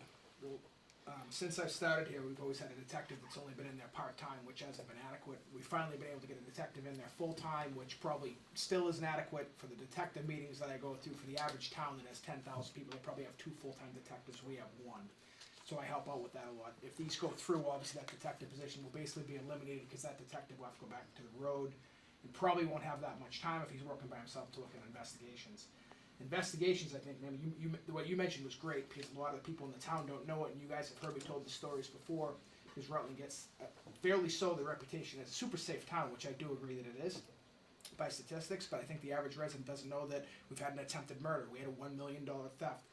Just this week we had multiple businesses taken advantage of through fraud. With the development of AI, fraud's going to be out of control. It's literally going to be the point of out of control, and with more seniors and AI and not a detective, I mean, we can barely keep up with it now. The amount of cases I have on the board that Detective Deschamps and I go through, I mean, just today, he's down the court going to grand jury. He's not going to be able to do that to try to save our businesses money. I mean, some business owners are getting ripped off, say, $20,000, and we're able to pursue it down if we have the time to put into it, depending on the type of fraud that is. We're going to lose that. And to some business, that, the margins are thin. If you own a pizza shop and you get ripped off 20 grand, who knows what's going to happen next year. The other thing too, like personal to me, is when I came up, I was very involved. Unfortunately, it wasn't where I wanted my career to go, but I ended up being a sexual assault detective. That's a very personal thing to people, and you're going to lose a lot of that. It takes a lot of time to look into a crime like that. I'm talking 100 hours probably to do an adequate investigation. We're going to lose that, and I don't know, even as a father myself, even though I have 2 boys, how I would tell a daughter if I had her that she has to wait for the police to respond, because we don't have the people to send to a call that serious. So I think as the person that supervises the detective division, it's tough on me. I've already considered that if this does happen, I'm basically gonna have to just be on call 24/7 and do what I have to do. But it's really, really gonna hurt us in there. We finally got to where we needed to be, and we're rolling along good. And if he gets taken away and I have to go back to the road and stuff, I mean, I'll make it work the best I can, but there's a lot going on. They probably have 17 to 20 open cases right now that we can barely handle with two people. So I've seen that whiteboard. It's an impressive piece of work. It really is. it takes a lot of time out, to do things like get warrants and grand jury subpoenas, and it's time consuming. Like he went to the grand jury today. It took 3 to 4 hours. There's no other way to do it. We have to follow the law. There's no way around it. Oh, next cut, 26,000 from administrative assistant wages. So currently we have one administrative assistant that works 32 hours a week for us. We really need somebody to work 40 hours a week for us, but it's split with the fire department. And that person is not sitting around playing Candy Crush. They're constantly answering the phone, answering emails, fulfilling public records requests that come in probably a dozen a day for crash reports and arrest reports and requests from the court, and it's nonstop. So those hours would be reduced from 32 to 20. That would lead to about 3 business days with nobody answering the phone other than dispatch. Of course, dispatch will send emergency calls over, but nobody to answer the business line for 3 days. That would result in significant delays to public records requests, permit processing, detailed billing, payment of bills, payroll. Loss of the administrative assistant hours would transport significant workload to myself and the lieutenant, who we just told you, who would also be back in the street and also be dealing with the investigative stuff. So we would also have to absorb a lot of that administrative assistant work. All right, that's all payroll overtime, and then of course we have to cut some other line items as well, which would include the stipends for the town constable and the parking clerk. We could still appoint people to those positions, but I can't imagine anybody would want to do it without the stipend. Big 7,000 reduction to purchase services, so I think what we would end up having to cut out of there is our entire body camera program, which has been going absolutely great. Of course, the loss of body cameras equals increased liability, reduced collection of digital evidence, and reduced ability at successful criminal prosecution. We've been able to get more guilties and more pleas from the court with the significance of the plus Protects you as officers. increased. Love it. Yeah, I was gonna say protects the officers. Oh, it does. Yeah, it increased As much transparency as everything. and public trust. Yeah. And those cameras have exonerated several officers from frivolous complaints since we got them. $9,000 reduction to the police supply account. So obviously we wouldn't be replacing any broken equipment, no repairs. There'd be significant cut to fixing cars. So vehicles would not be maintained. It would just have to be taken out of service once they break down and the budget runs out of money. And then $1,500 reduction to police other charges, which we use that for training too. We use it for a number of things, but ultimately we cut training tuitions for some of those extra trainings we talked about in the overtime line item. So that's just to give you a rundown on if those layoffs happen, I'd like to. I'm not going to get into who it is, because I think that would be inappropriate for right now. But those people have a combined total of 70 years of service with the town of Rutland. Combined total of 86 years of law enforcement experience. Have a combined total of 30 years of post-secondary education with 2 master's degrees, 6 bachelor's degrees, and an associate's degree. They're all valuable, dedicated employees who have invested themselves in this community. So it would be a shame to see them go. So. Any questions on our? Could we get a copy of that? Yeah, I can send it. Please. Is this all the information and then some that you'll be sharing in those public sessions? Yeah, absolutely. Yeah. We can get more detailed, less detailed, and yeah, we can. I think the residents need to hear it all. Mm-hmm. So that's a great segue, and I don't wanna derail, cause I really wanna, I know Ryan's waited. But traditionally, have you, with these public information sessions, has there been a day on an event dedicated to public safety or a day dedicated to education? Is that the way it goes? Okay. So we'll need to make some decisions as to that. I don't think we've done that yet. Who's gonna speak when? And that might be something that we talk about on the 19th. Well, we did them when we sold it last time. We just asked any department heads to come that wanted to be there. We didn't have specifics. We asked any department head who could come to come and speak. Okay. Because you're gonna get people who wanna hear from the police, who wanna hear from the fire. Some are gonna wanna hear from the school committee, some are gonna wanna hear, so you kinda have them all there to tell the story. Okay. Cause that's how you get the word out. Great, thank you for that. That's helpful. Chief, unless you got anything else, that was very good. Thank you. I mean, Well, very good presentation. right. Good presentation of bad information. Yeah, bad information, but good presentation. Thank you very much. Ryan, you're up. I don't know if All right. got this close, thankfully. I'm those who don't know me, I'm a very conservative, humble guy. I don't like to speak up often, but when I feel passionate about something, I'm not afraid to speak. Bottom line up front, these cuts happen, people are gonna die.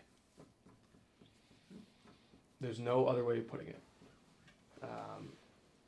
Laying off 5 full-time members has detrimental effect to the residents of Rutland. Not only for their safety, but for the safety of my department as well. Right now, we're in a good place staffing-wise. We can handle the call volume. Is it perfect? No, but we are doing fine.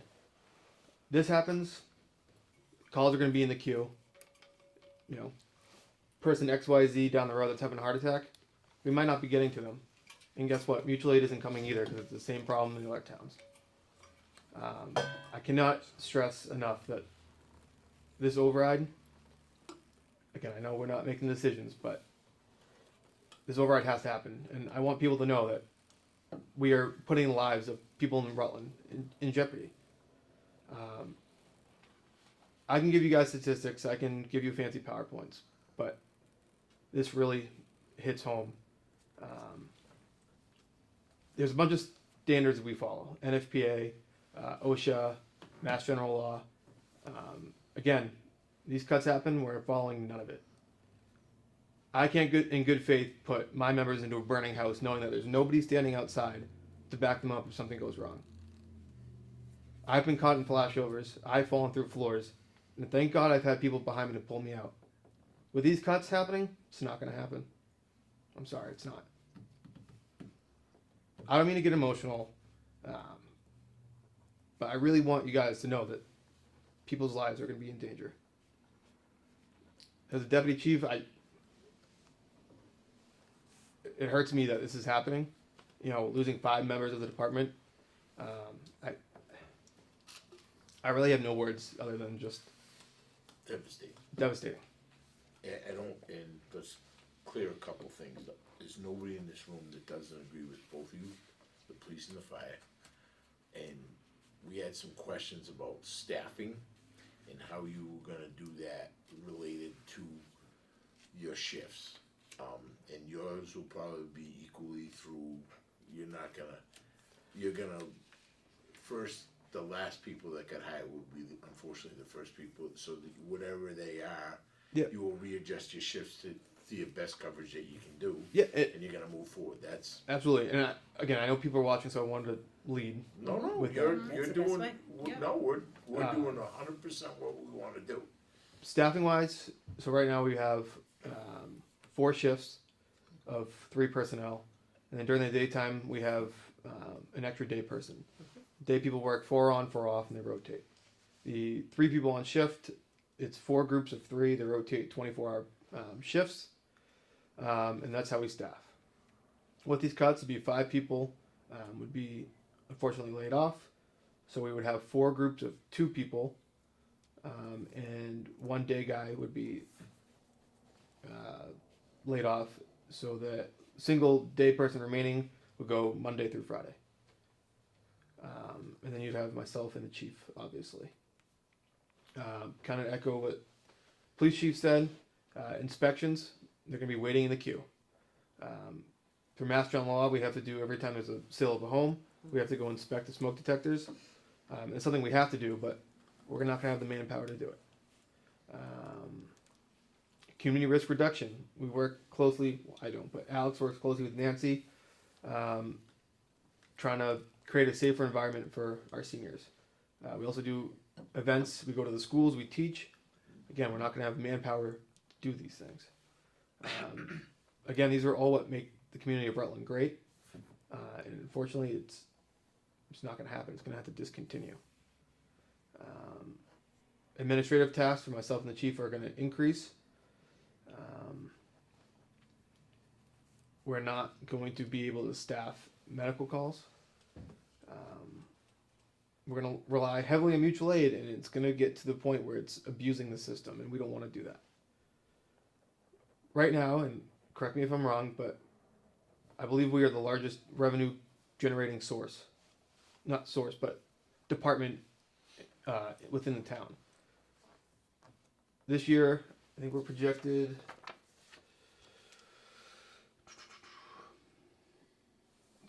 Local receipts projected at 727,000. Property taxes is more than that, right? Well, I'm saying department. Just wanted to make sure property taxes was more. When, I think, of the 13% that makes up our local receipts, yes, those ambulance Yep, no, I revenues agree. would I just be want to make sure that a everyone, significant I'm making amount fun that of it, but in 13%. all seriousness, I want people to know property taxes still is higher than that, thankfully. Right. Maybe not by much. Thankfully. Easy. So with these cuts, that number is not going to be nearly as big. Sure, we're going to still have the same call volume, if not more. We're projected to have 2,200 calls next year. And you know, we're still going to be responding, or somebody's going to be responding, but it probably won't be a Rutland Fire Department. So we're not going to be getting that revenue that we're so accustomed to. That goes to the town's general fund. So again, this is just a circle, cyclical effect. You cut here, it's going to have, we're going to have decades worth of catching up to do. You'll never catch up. No. You'll never catch up. And that needs to be said too. Yeah, I'm not trying to be negative about it. I just, to be clear, it's not decades. It's no. You don't. The revenues that the state is projecting, unless there's a major shift in how municipalities receive their unrestricted general aid, It's only going to go down. it's only going to go down. We'll never replenish these positions or these services. How will these cuts affect the intermunicipal agreements that we have? We'd have to look at it. We haven't really talked much among chiefs about it yet, because again, it's not set in stone, it's not final. I get it. But But- we have a certain requirement, don't we, to provide services to those towns as well? So yes and no. So the only town we have like official agreement with is Ocam for the ambulance. Okay. Everything else, it's Mutually. mutually. Just mutually. Okay. I There thought we had two. I thought it was Hubbardston and Ocam, but it's No, not. there's It's nothing with just Hubbardston. Perfect. So at this moment, it's just Ocam. Yep. Okay. I mistake. So we had to look at that. But again, we'd be receiving a lot of help, but not so much giving it. And at that point, it's an abuse of the system. Mm-hmm. And it's not appropriate. But like Darren just said, mutual aid is what it is, mutual. If you don't provide something, well, the other people are gonna say, hey, what's going on here? Why are we doing all the work you're not? And I'm not speaking for you, but I kinda am. There's numerous other departments around that have unique or technically specialized equipment that everybody in the whole district depends on from time to time.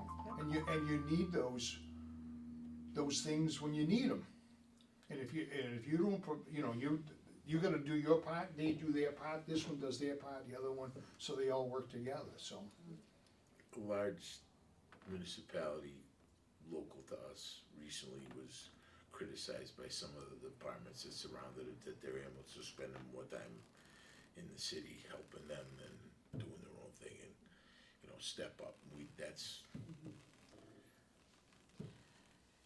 Unfortunately, too, we're not the only town in this situation, as you guys are all well aware. So, if Barry or Holland or Paxton or Hubbardson call, we can't say no. We have to go. And with only 2 people on duty, that's going to leave a giant hole for us to figure out. Call mutual aid. are you going to, would this budget cut affect your part-time people? Currently, no. Okay. Currently, it's the full-time staff. We looked at other, purchase services, other line items, We but killed we them can't before. touch it because we have other mandates we have to do. Like we have to have contracts with Stryker to check all our EMS equipment. We have to do ladder testing. We have to do hose testing. There's certain things that are set costs that we cannot get rid of. That's just the reality of it. When God forbid you call you guys, you kind of want to make sure the hoses are going to work. Not blow apart. Yeah, All I mean, those I'm fun things. like, I'm sorry, kind of. God forbid you need to call you them, you want want to the- make sure, and you want to make sure the EMS stuff is And working. you want the drugs on the truck, and you want that guy with the paramedic hat there. And, Yep, I get it.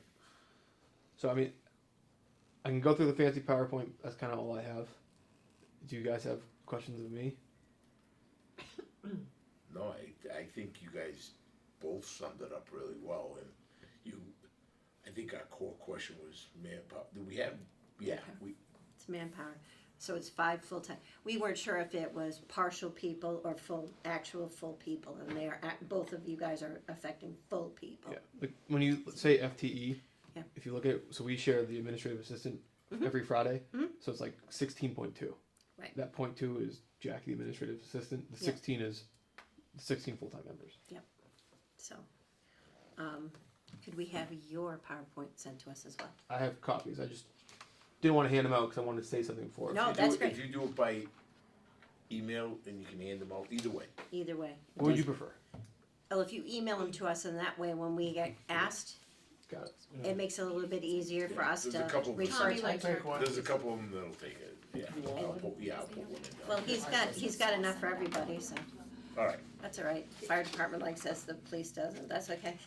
No, they're not wasting paper. I would say, yeah, Nick was saving ink. So one of the other articles that will be on the town meeting warrant will be the potential liability for unemployment and, potential payouts for all of the individuals that we're talking about. Right now, we're ballparking that number at $345,000. And we're gonna put that. That includes the unemployment as well as the vacation payouts. That number is significant, as it's a one-time, cost. There would be a recommendation to take it from stabilization, certainly. Stabilization or free cash? Stabilization. The reason I'm saying that is because that is our rainy day fund, and I believe that a 25% personnel reduction and a liability of $350,000 is certainly a rainy day. How much, I guess so. You How much- said rainy day, yeah, I said it- how much- I am that good. how much in free cash do we have left as of this time? I don't know the answer to that in the minute. Okay. Yeah, I can certainly find out.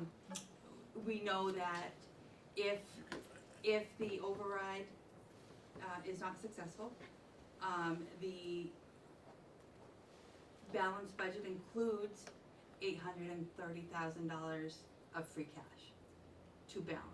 So the full $3 million deficit is not gonna be funded through these cuts. You're still adding $830,000 to your FY '27 budget to balance, which, as we know, only perpetuates the structural deficit and makes another round of reductions Exactly what we didn't want. FY '28 Yep. in happening.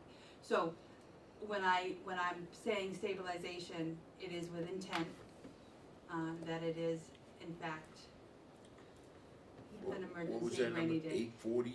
8:30. 8:30. It's in your budget document, so, there's that balanced budget. So, The balance cut budget. the balance cut budget includes that free cash allocation to balance, because we just we can't cut an additional $800,000 from the budget. So I believe, I might be wrong, I don't know if anyone else caught it, I believe the balanced cut budget also cuts an amount from the discretionary for the school. Yes, 5%. So, what's, Well, that's a discussion we're gonna have in a minute, cause we gotta, I get it, but my question would be is, doing that could blow up in our face, cause if we don't get a second, then where are we gonna cut that budget, where are we gonna cut that from? You're right. You're right. However, I think that it is important that if we're asking all of our departments, Well, you're not gonna get an argument from me. yeah, I mean, I'd like to see that number. Go up to 25% like these guys have to do. However, comma, Yeah. I recognize that the responsibility, that the irresponsibility of doing that has greater weight. So I just wanna make sure that you all had that liability number, cause that will be an article also on the town meeting warrant. Ryan, when you say FTE, can you put an hour per FTE to that?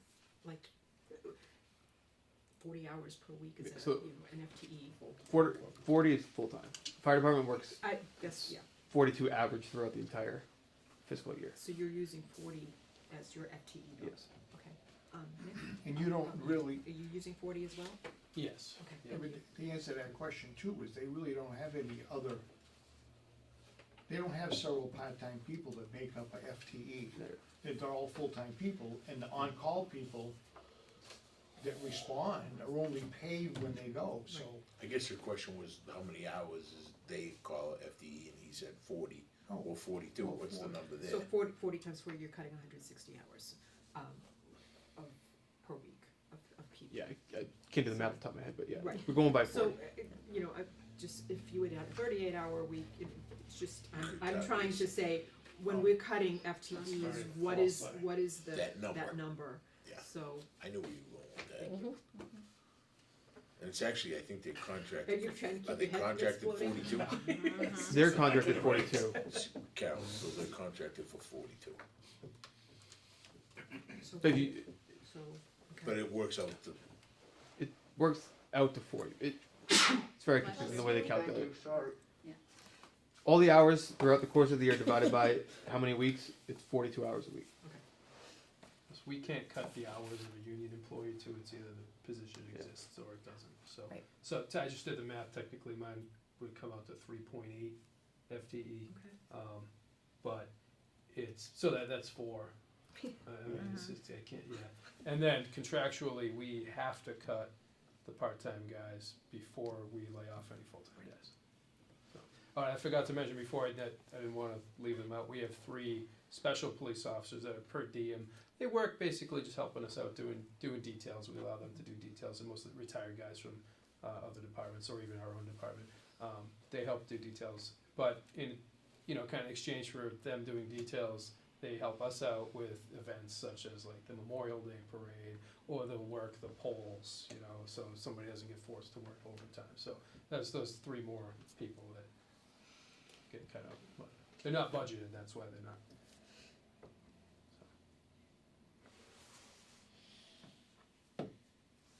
anything else for the public safety? Thanks, guys. Thanks for having us. Thank you very much. Gonna be Thanks for fixing my car. Yeah, we'll shift it out. Really We'll take believe a that couple they were minute, attached, or if they were actually going to. shifting break Yeah, in they- place. But we have a break. This is a beam. No, I know, but that's why I was like, is that embroidered through, or is that Yeah, a no, patch, and it's- that was what and I didn't, Here's he might use his taser on me, I Yeah, figured. I get a little mouthy with it. It's fun. Thank you. Thank you. I wasn't like the deputy fire chief who wore his Thank you. shiny fine stuff. I wore what I wore to work today. That's okay. Thanks, guys. You guys have a good rest of your evening. Hope you get out of here soon. Dan,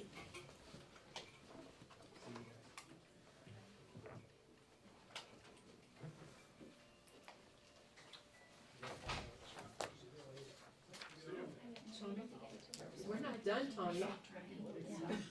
Understood. I'll just.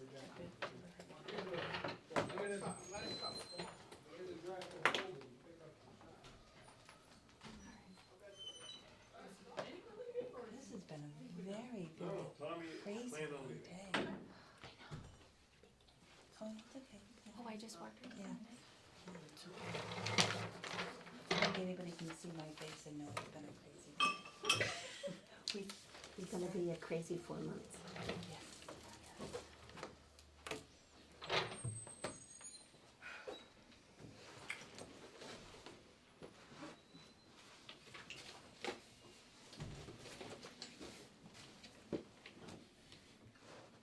We don't have any members, right? There's no way to be remote for this? Well, we're being recorded for later on, but I was having issues with Zoom, and once you showed up, I stopped trying.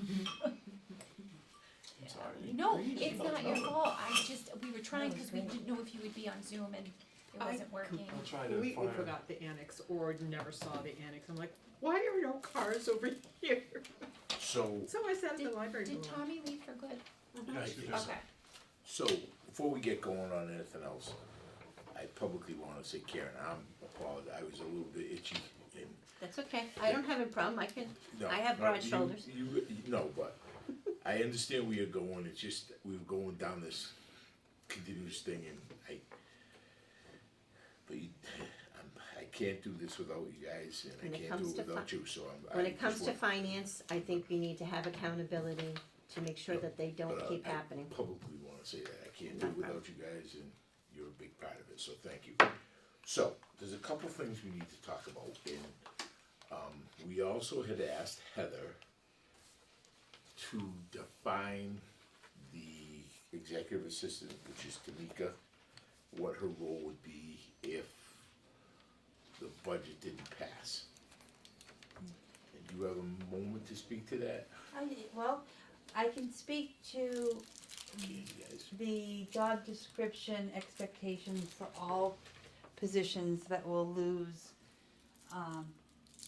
that will be reduced. And also, I guess, that really is almost everybody. So what we have in our job descriptions, what we expect of our staff, I think in totality will be reduced. You know, people that are working 32 hours and now they're gonna be working 16, they're not gonna be able to get that full workload done. Tamika specifically will go from 40 hours to 28. The primary role that she has is her responsibilities to the select board. What she has over and above that to give to boards and committees and myself. I mean, I rely on her very heavily. I'll have to, I expect that what she does for me won't be the same as what she does now. So I think that there's an expectation there that Tamika's role, as well as any other employee that's losing a significant number of hours, will not be able to get it all done like they have been in the past.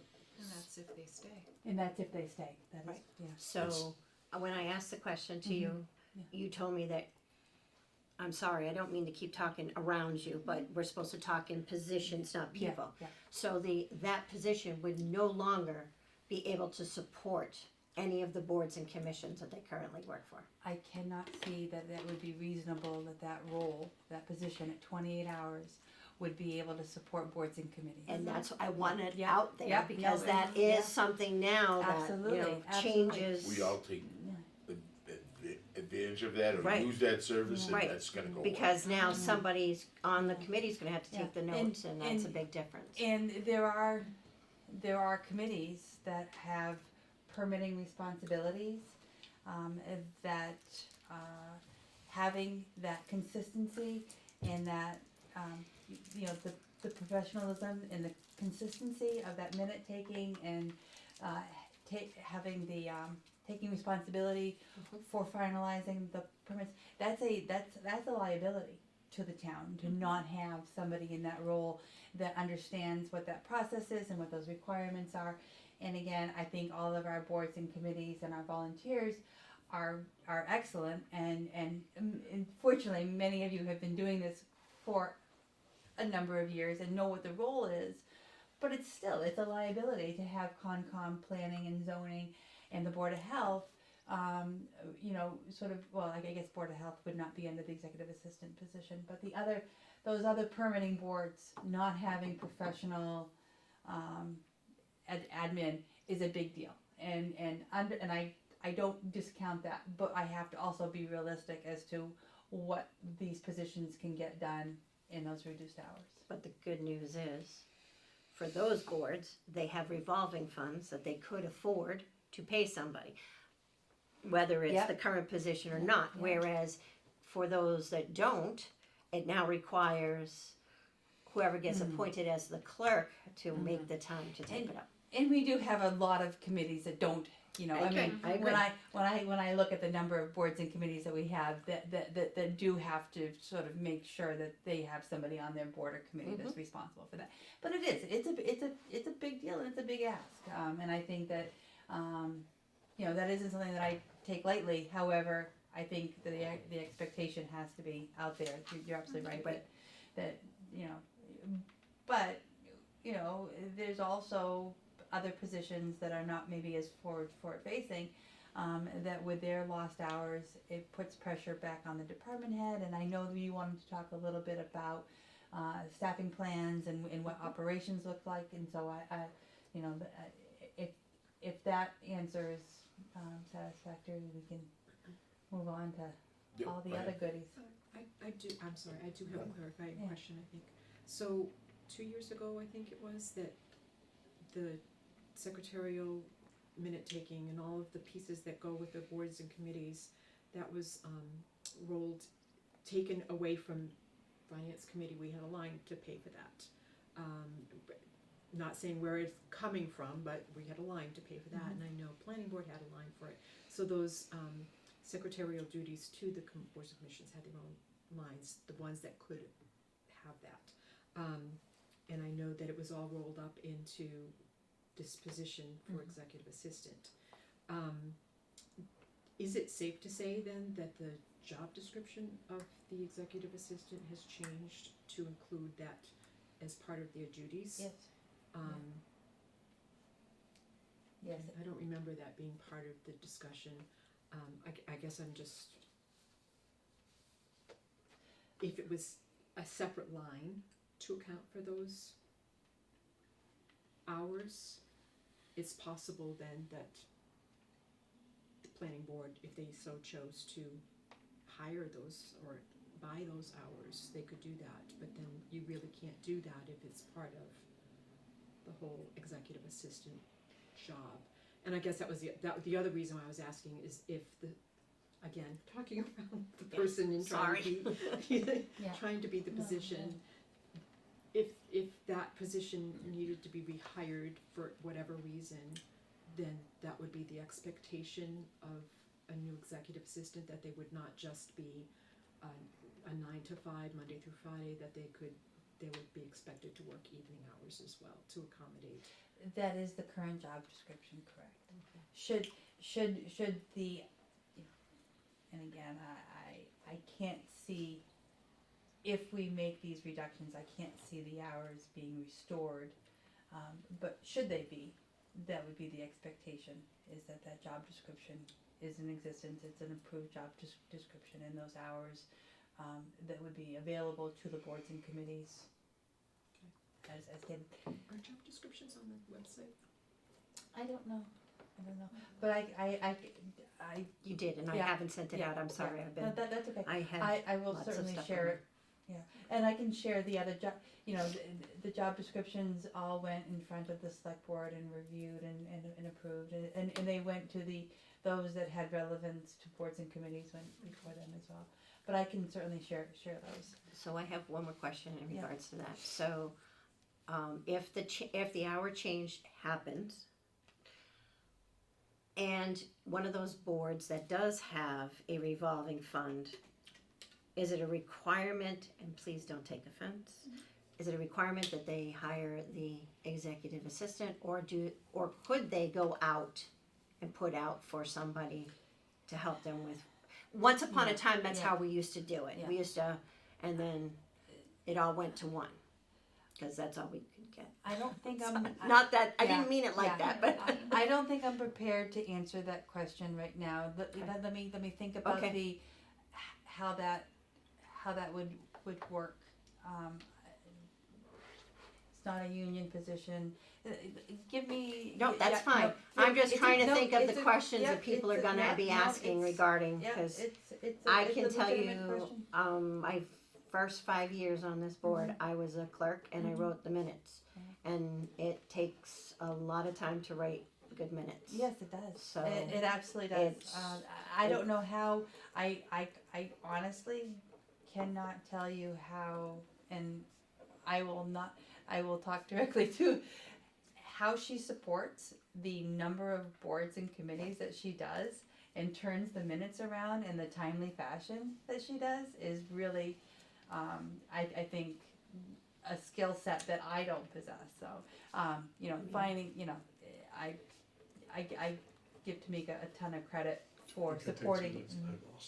I mean, Yeah. I mean, my first 5 years, Yeah. we didn't have Yeah. it on YouTube. So, and I don't have cable, so I had to write. Yeah. Hold on a second. Exhausted. Yeah. No. Yeah. Yeah. It was a lot of that. That's how I got my start in the industry as well. Was clerking for the zoning board and then becoming it evolves. But yeah, there is a huge amount of It's a lot of time commitment. Yeah, and again, I go back to those boards that have the permitting authority. That extra layer of liability is huge. So Okay, And again, the townspeople need to hear that too. yes, absolutely. oh God, I know I keep repeating myself. no, It's important. Budget discussion, should we, and I'm gonna rely on Karen a little bit here, and everybody, should we tie or recommend that the selectmen tie the overall question with the school budget so that if the override fails, the school budget fails? We gotta have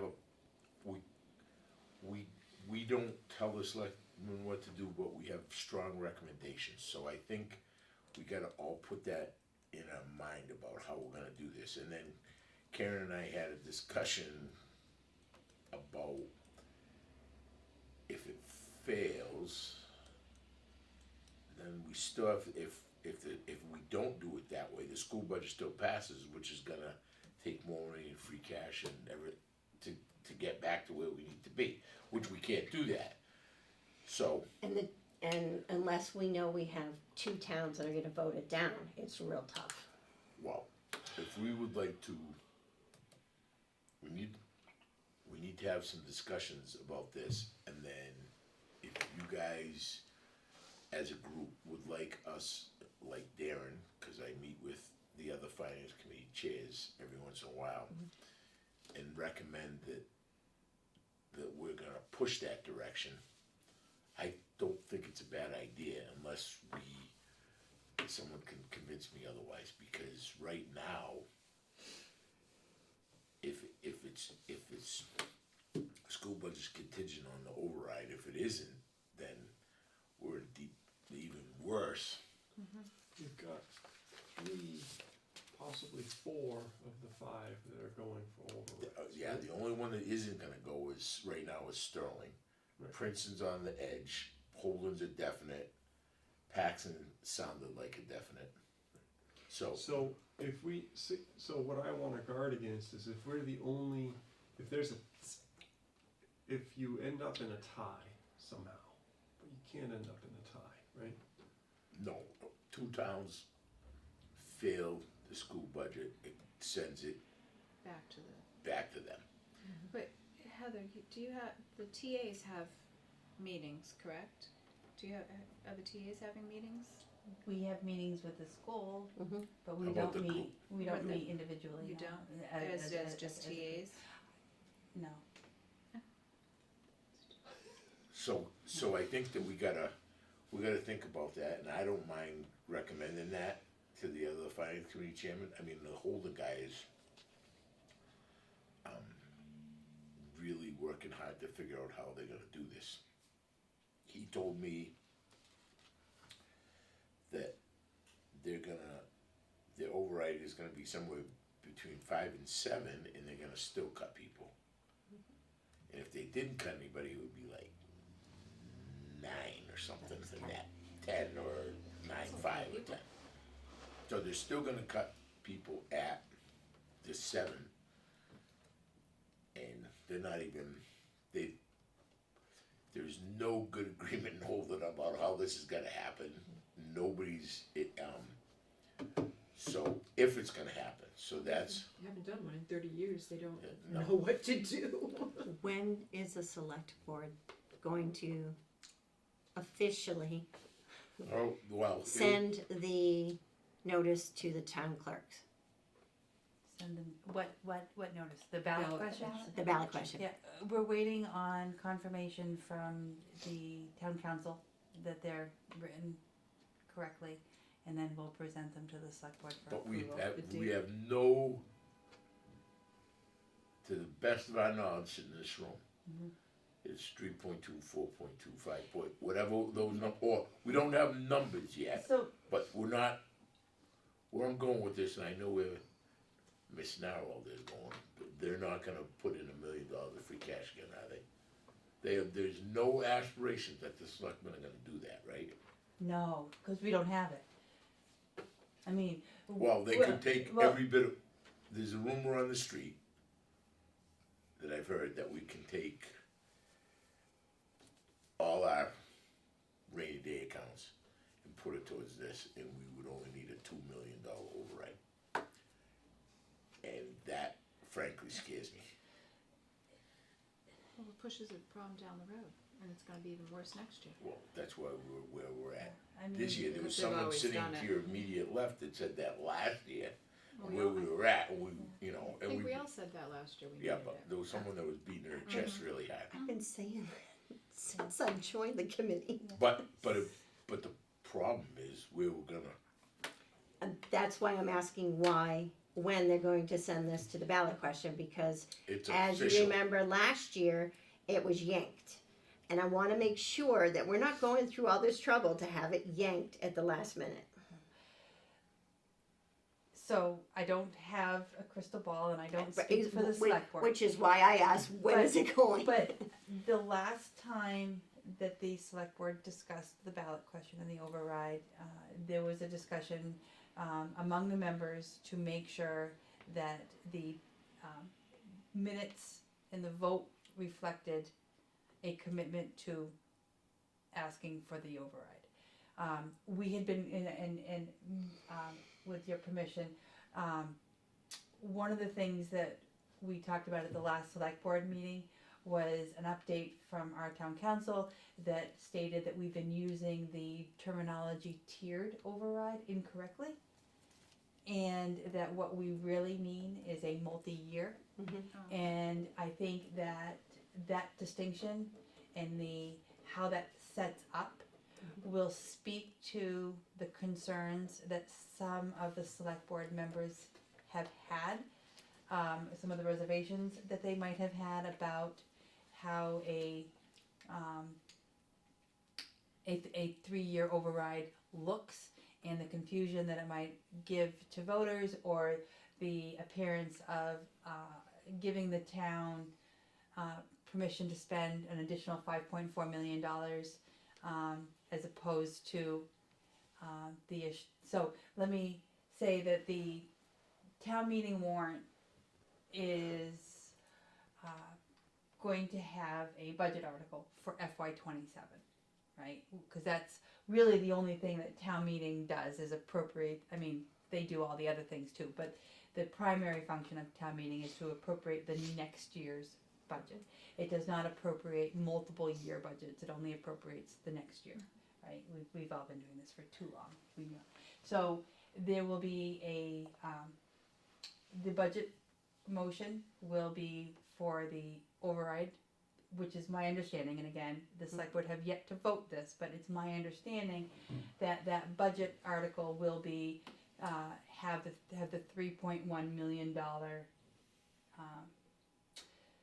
service levels, so with the understanding that it'll be a Proposition 2.5 override in that amount. The select board will have the option to have a B budget, so it'd be 2 motions, 1 motion to approve the budget that reflects the override, and then a second motion that has the budget that reflects the reductions. So that way, theoretically and ideally, voters vote on both. They approve both budgets, and you leave the town meeting with both budgets. And then you have your override budget that will then show up 2 days later on the ballot. But should that not be successful, we are not beholden to come back for a special town meeting to then approve another budget. So you've got that balanced budget in your pocket. When you get to the ballot questions are going to be ballot question 1A, which is to raise and appropriate or to allow the town of Rutland to collect $3.1 million and above Proposition 2.5 to pay services in FY '27. Ballot question 1B will be to add $1.2 million to fund appropriations for FY '28, and then budget ballot question 1C would be to raise 1.1, or am I getting my math right? It goes 3.1, 1.2, 1.1, in addition to fund services for FY '29. So therein lies the protection for voters that if you only feel that the town should be responsible for the initial override amount of 3.1, then you would vote yes, no, no. Or if you feel that there should be no override, obviously no, no, no. But it allows the voters to also have the expectation and the assurance that anything over and above that 3.1 cannot be used until FY '28 and FY '29 respectively. So I think that was one of the concerns that the select board had, was that it appeared in the format and the way we were talking about it, 3.1, 4.2, 5.4, that that it would be cumulative, and this way it really breaks it down and assigns a value per fiscal year. One of the things that I would advocate for and will advocate for during the public information sessions is that 3 year really does allow all of us to strategically look at the budget over the next 3 years, and we can be pursuing, fire services is beginning their feasibility study for a district, not a district, an IMA with other communities that would potentially offset some of the expenses to the What's fire. IMA stand for? Intermunicipal. Yeah, thank you. Intermunicipal agreement. Yeah. And I know that police services would be interested in looking at that too. So, but you can't look at an IMA unless you know that you're going to be able to provide a level of services for at least 3 years, which is the typical term of an intermunicipal agreement. So, should we not be successful in putting a strategic funding pattern into place, we can't even look at opportunities to alleviate some of the pressure points in our budget, right? So that's something that we'll have to discuss more in depth. But I think that's something that could potentially be a good talking point during our public information sessions is, you know, give us the opportunity with a 3-year balanced budget to make those moves and investigate those opportunities that we would not be, that are off the table with a 1 year or no year. So, the only problem I have with the 3 years is, and I don't have a problem, let me go back. My only concern is that if the schools don't play fair, we could be in trouble. And there's a little bit of, and there's several of us in this, sitting at this table that remember when they didn't play fair. And not necessarily, the numbers changed and it hurt us significantly. So we have to, Well, we also need that amount of time to, like, change the way it's hurting us, because it's not, you know, the hands are tied when it comes to this stupid formula. So, we need to prevent that. And maybe something will happen in the next 2 years with the state and the formula. We can hope. I'm drinking. Yeah, I should. What's in that? Let me have some. I'm like, Heather, I grabbed can one of hope. these from the other day at the senior center, so this is the backside. Mhm. It says years 2 and 3 are cumulative. Yes, Does cumulative not mean added together? it does mean added together. So that's then 4,800? I think it's up here, right? Uh-huh. I think you got one queued up ahead of you, unless you wanna use the men's room.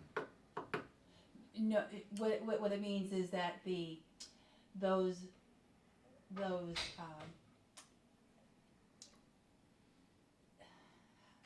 are the words I want? That 2,100, if you have $1 million home and you're looking at the, year 2, that 2,100 is incorporated the year 1 1,550. But it says year 2 and 3 are cumulative. Right, meaning that year 2 incorporates year 1, and year 3 incorporates year 1 and year 2. If you've got a better way of saying I know, that, I think we probably should, cause Okay, I was like, yeah. I think I know what you mean, but when I Nope. read It's all cumulative, Well, reference to if the you're same questioning it, it's there's gonna be a lot of people that are. so, It's all reference to the same base property tax bill and, from 2020. But it doesn't, it's hard the way it says. Okay, and it doesn't That's include the base 2.5% increase. Or yes, does it include? yes, It yes, includes yep, the- yep. So that might be important to Mhm. put down too, okay. that it's not, cause that, again, my question. No, cause it's means something. So, It's still going up 2.5 plus this. okay, so I guess the other thing that, and Those it's- include the numbers, right? But she didn't say Yeah. that they include the numbers, so somebody might get the idea that, oh, and I have to pay 2.5%. No, that would be the increase year over year. maybe there's a way to actually do like a math, like a plus. The An $150 Mhm. equals Okay. your new $675. So- If now we're looking at the 250, the first line there, just for I'm quick. gonna throw something that Carol told me the other day, and maybe there were other people in the room. She let me know that the equivalent in taxes that Deborah doesn't pay is $1.258 million every year. And that's not, that is, It's just property tax, yes, not anything else. services or anything. not all the bennies. No, but the I had spoken to the police and fire chief, and their gift account for between 45 and 50 covers, or mostly covers the police. And what they can get for billing covers the fire department. But it's the property tax that we don't get to almost $1.3 million a year. That's significant. That I don't know how we're not going to change the rules because every Nonprofit. right. It's not within our purview to change the rules. Correct, but I don't know that. Plus, they're not contributing, the kids that go to the school system. We're are not, Well, that- I think that's a big that- question mark, right? Well, yes, but it's a lot. Well, So- so much so that if you looked at that budget presentation that I forwarded, they're adding positions to Because- address. I noticed that. Yeah. So and this question has been asked for years, select board and finance committee, that we don't have an answer, nobody seems to know the answer. Are we paying out of our budget, out of our school budget, for Devereux students to go to our schools?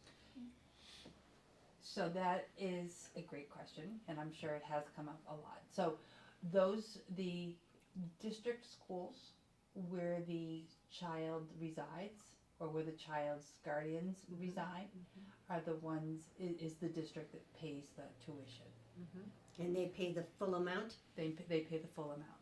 So the offset that we have is the services that we provide, which in this case would be police, fire, in today dealing with some significant stormwater issues, public works. I spent quite a bit of time inside of a pump station today, if anybody wants to talk about that. It was really cool. So we do not pay the tuition. We don't have anything, we don't have any liability for the tuition costs of the students that are attending the Devereux But it gets schools. billed back to us. No, because again, so say, theoretically, I live in Athol and I have a child that attends the Devereux programming. The town of Athol pays that tuition. The town of Athol school system The pays that, full amount? the full Because amount. that was never ever stated, because Yeah. we've asked that question and we Yeah. got the. Well, No, but if they You're not don't just out have of district $55,000, a home address, right? Yeah, You don't know where even I'm get, going. if they don't If have a the home board's address, at the then we're paying and for that. Dr. Riley said this at the meeting we were at, that the influx of that population to the school district affects them because they have to put people on, and it does affect their bottom line. Right, because and I think in that budget presentation, they are very transparent that position is being added to address that need. So it's in the school budget, but it isn't our school enrollment numbers, our tuition costs are not, or our minimum contribution to the Wachusett school system is not impacted by the tuition rates of the students coming in from other See, towns. Except if they don't have a home address. Well, Then Rutland has to pay it, right? I don't know, I mean, I think it gets absorbed by the district, if Rutland has to pay it then. You know what I'm Yeah. saying? Right. We don't, Regardless, it's somewhere along the line, we're We're paying paying. for it. so, but yeah. the, I'm sorry. so I don't know how we go up, maybe Heather and I go up and sit down with Devereux and just have How does this work? fireside chat and say, listen, we would love, in our time of strife in this community, if you could help us a little more than the $55,000 a year for the cruiser.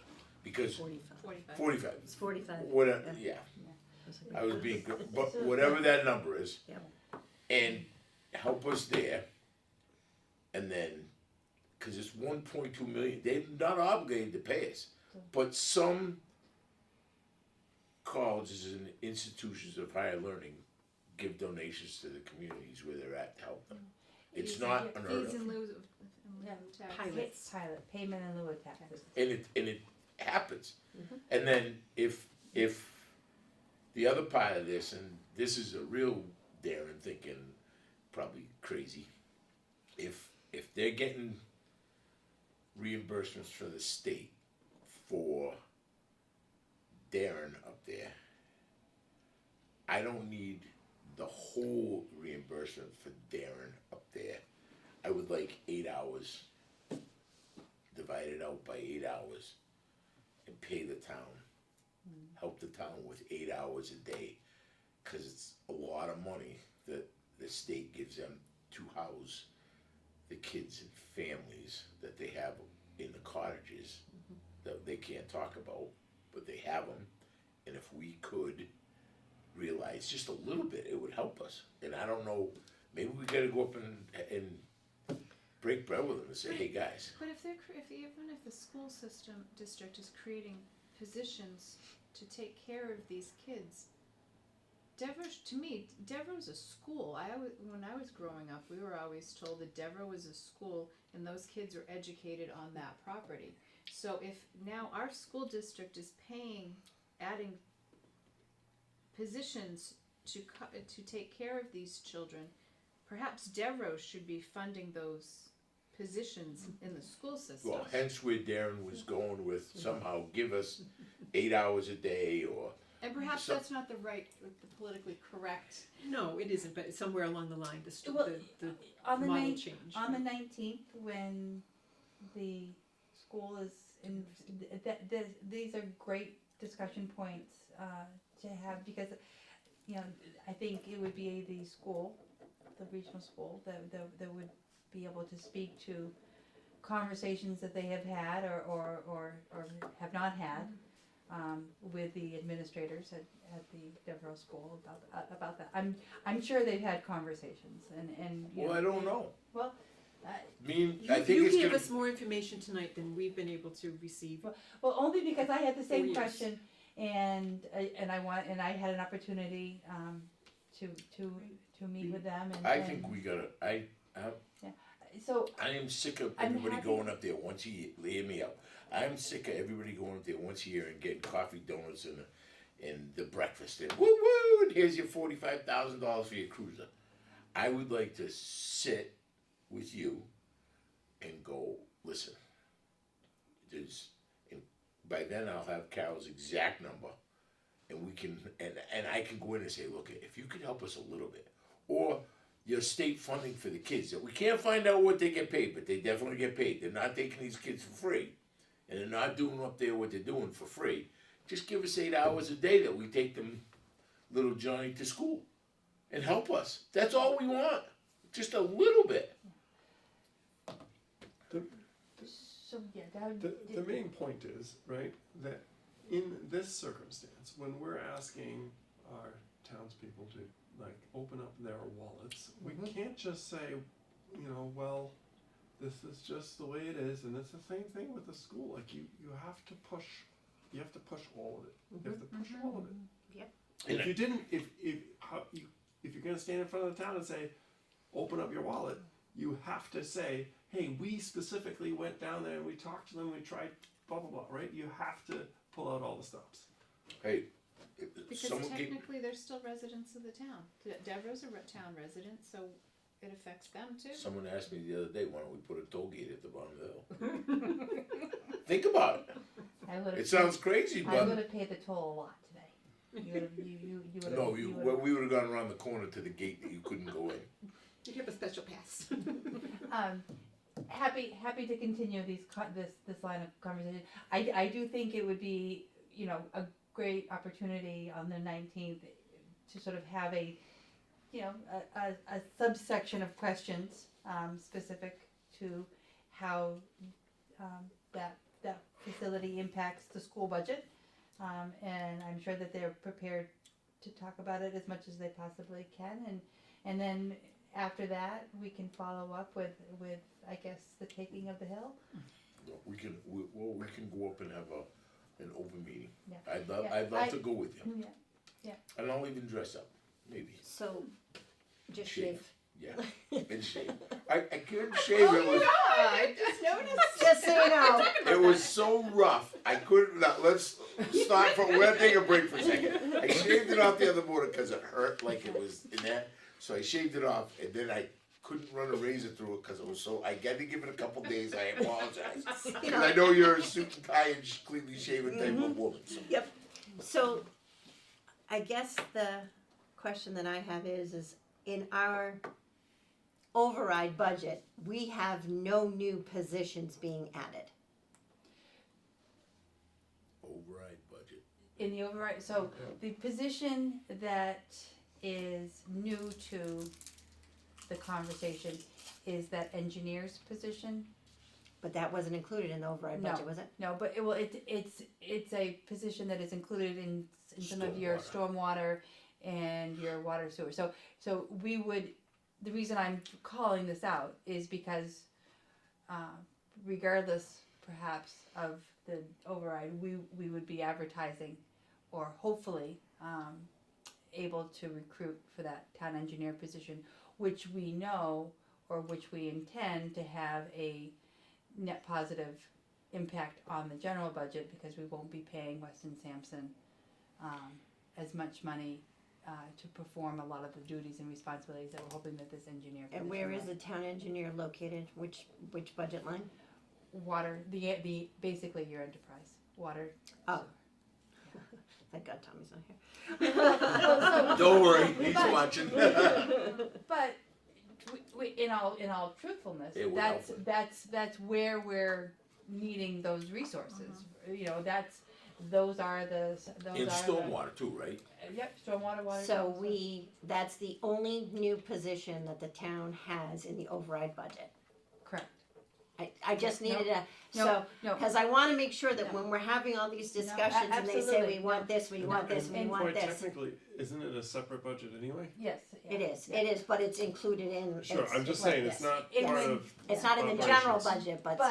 But that is, so when we post for that position, It's gonna look. that distinction is not gonna be readily Right, available. so we want to make sure we Yeah, have that, and absolutely. that's, because that's the thing, Yeah. you know, it's, Perception. Yeah. it's the same thing with last year, it was, you know, we were level service, or not, and they were level funded. Well, or we were level funded, they were level service, that's what it was, level funded. Well, that means we were already losing. Right, absolutely. And we kept going over and over Right. that, and that's an important. Right, part. and so, and that was a conversation that, you know, I was referring to the, conversations in coffee or the Muffin Monday, it was something that, not this past Monday, but the Monday before, one of the seniors asked me that very specific question, because obviously they also remember the last override the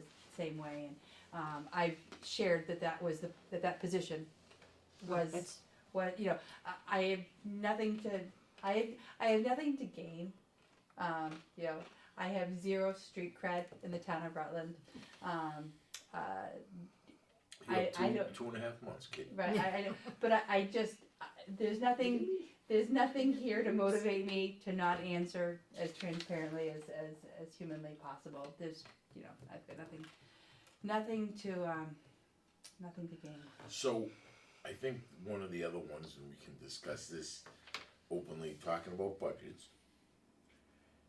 When we did the last override, it limped us, and that was in 2023 year, correct? I don't know, they all Yeah, blur together. yeah, This they- is and FY then- 24. FY24, Yeah. but whether we like it or not, it limped us along until this year with the help of free cash. Am I correct in saying that? A ton A of ton, free cash. over $1 million, but we managed to get through to here, cause you hear that, and what I'm trying to do is somehow put a positive spin on, it lasted longer than 10 months, cause I hear that, or 10 or 11 months. It got us a little further than that, but it didn't get us to where we expected. We took a lot of hits.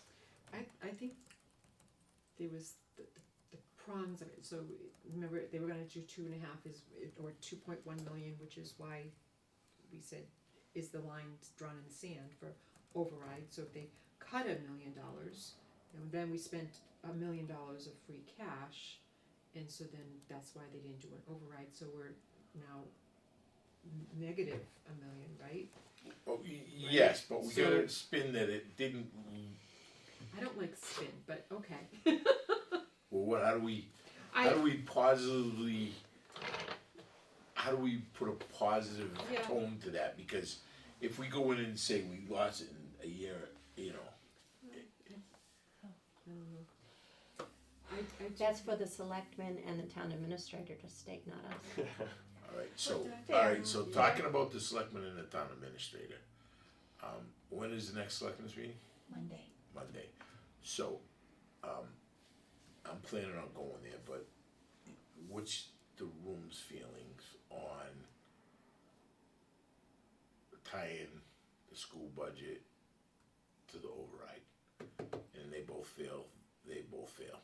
Do you guys, cause I think we have, and I know what Karen's going about putting it on the warrant, but I want it to be written in a way that it's, we gotta stress that, because if it isn't,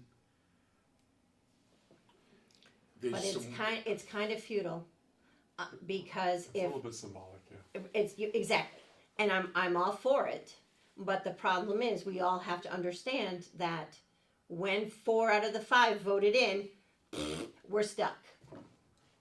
absolutely, So- but if we're not, if we're, We still That's- be stuck And then regardless. we're scrambling to find the money. Exactly, and that's the only reason at that, that point there, we So might have to would- have another override vote, Would like we- Paxton did. I mean, we might have to have another town meeting and another override vote.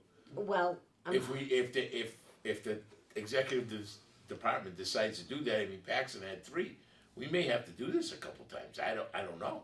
That all costs money too, though. Yeah, but it doesn't matter. We can't Those go back. elections are and crazy. it's, And then, it's and then, pricey, and it, Town and it council. defeats It the is not purpose guaranteed. kind of the, having the 2 budgets Right. too, you're presenting 2 budgets to the town meeting and to the voters with But the budget and then the override budget. And I will say that is not something that the select board have signed off on. That was town council's proposal as a way to make sure that we're leaving town meeting, What's the you know, budget? with a budget. So- But the select board have not approved the warrant yet, so. so you have doubts in your mind that the select board wouldn't put both No, forward? I don't have doubts in my mind. What I'm Okay. saying is that they haven't done it yet. they haven't voted that. So it would be, We'll know by Thursday before the town meeting. Well, No. that's why I'd they're like to know voting the if we warrant, should. they're voting the warrant on Monday. So the warrant closes on Monday and they're gonna vote on the article. So, Now, you said we're gonna have a budget warrant article. Please tell me there are multiple budget warrant articles. I'm just speaking to the operations, to your omnibus budget article. That is one article, right? So we did it as, I looked back, we did it as one article at that annual town meeting, and the way that they worded it had to do with the cut budget versus the Yeah. regular budget. That is But correct, it was only one article, and then the separate ones for the schools. which is fine, and that's what I wanted to make sure of, cause I'm like, wait a second, we don't want it all in one, because, hey, Oh, no. yeah, The no, not warrant in is that the way. same warrant that you've had year over year.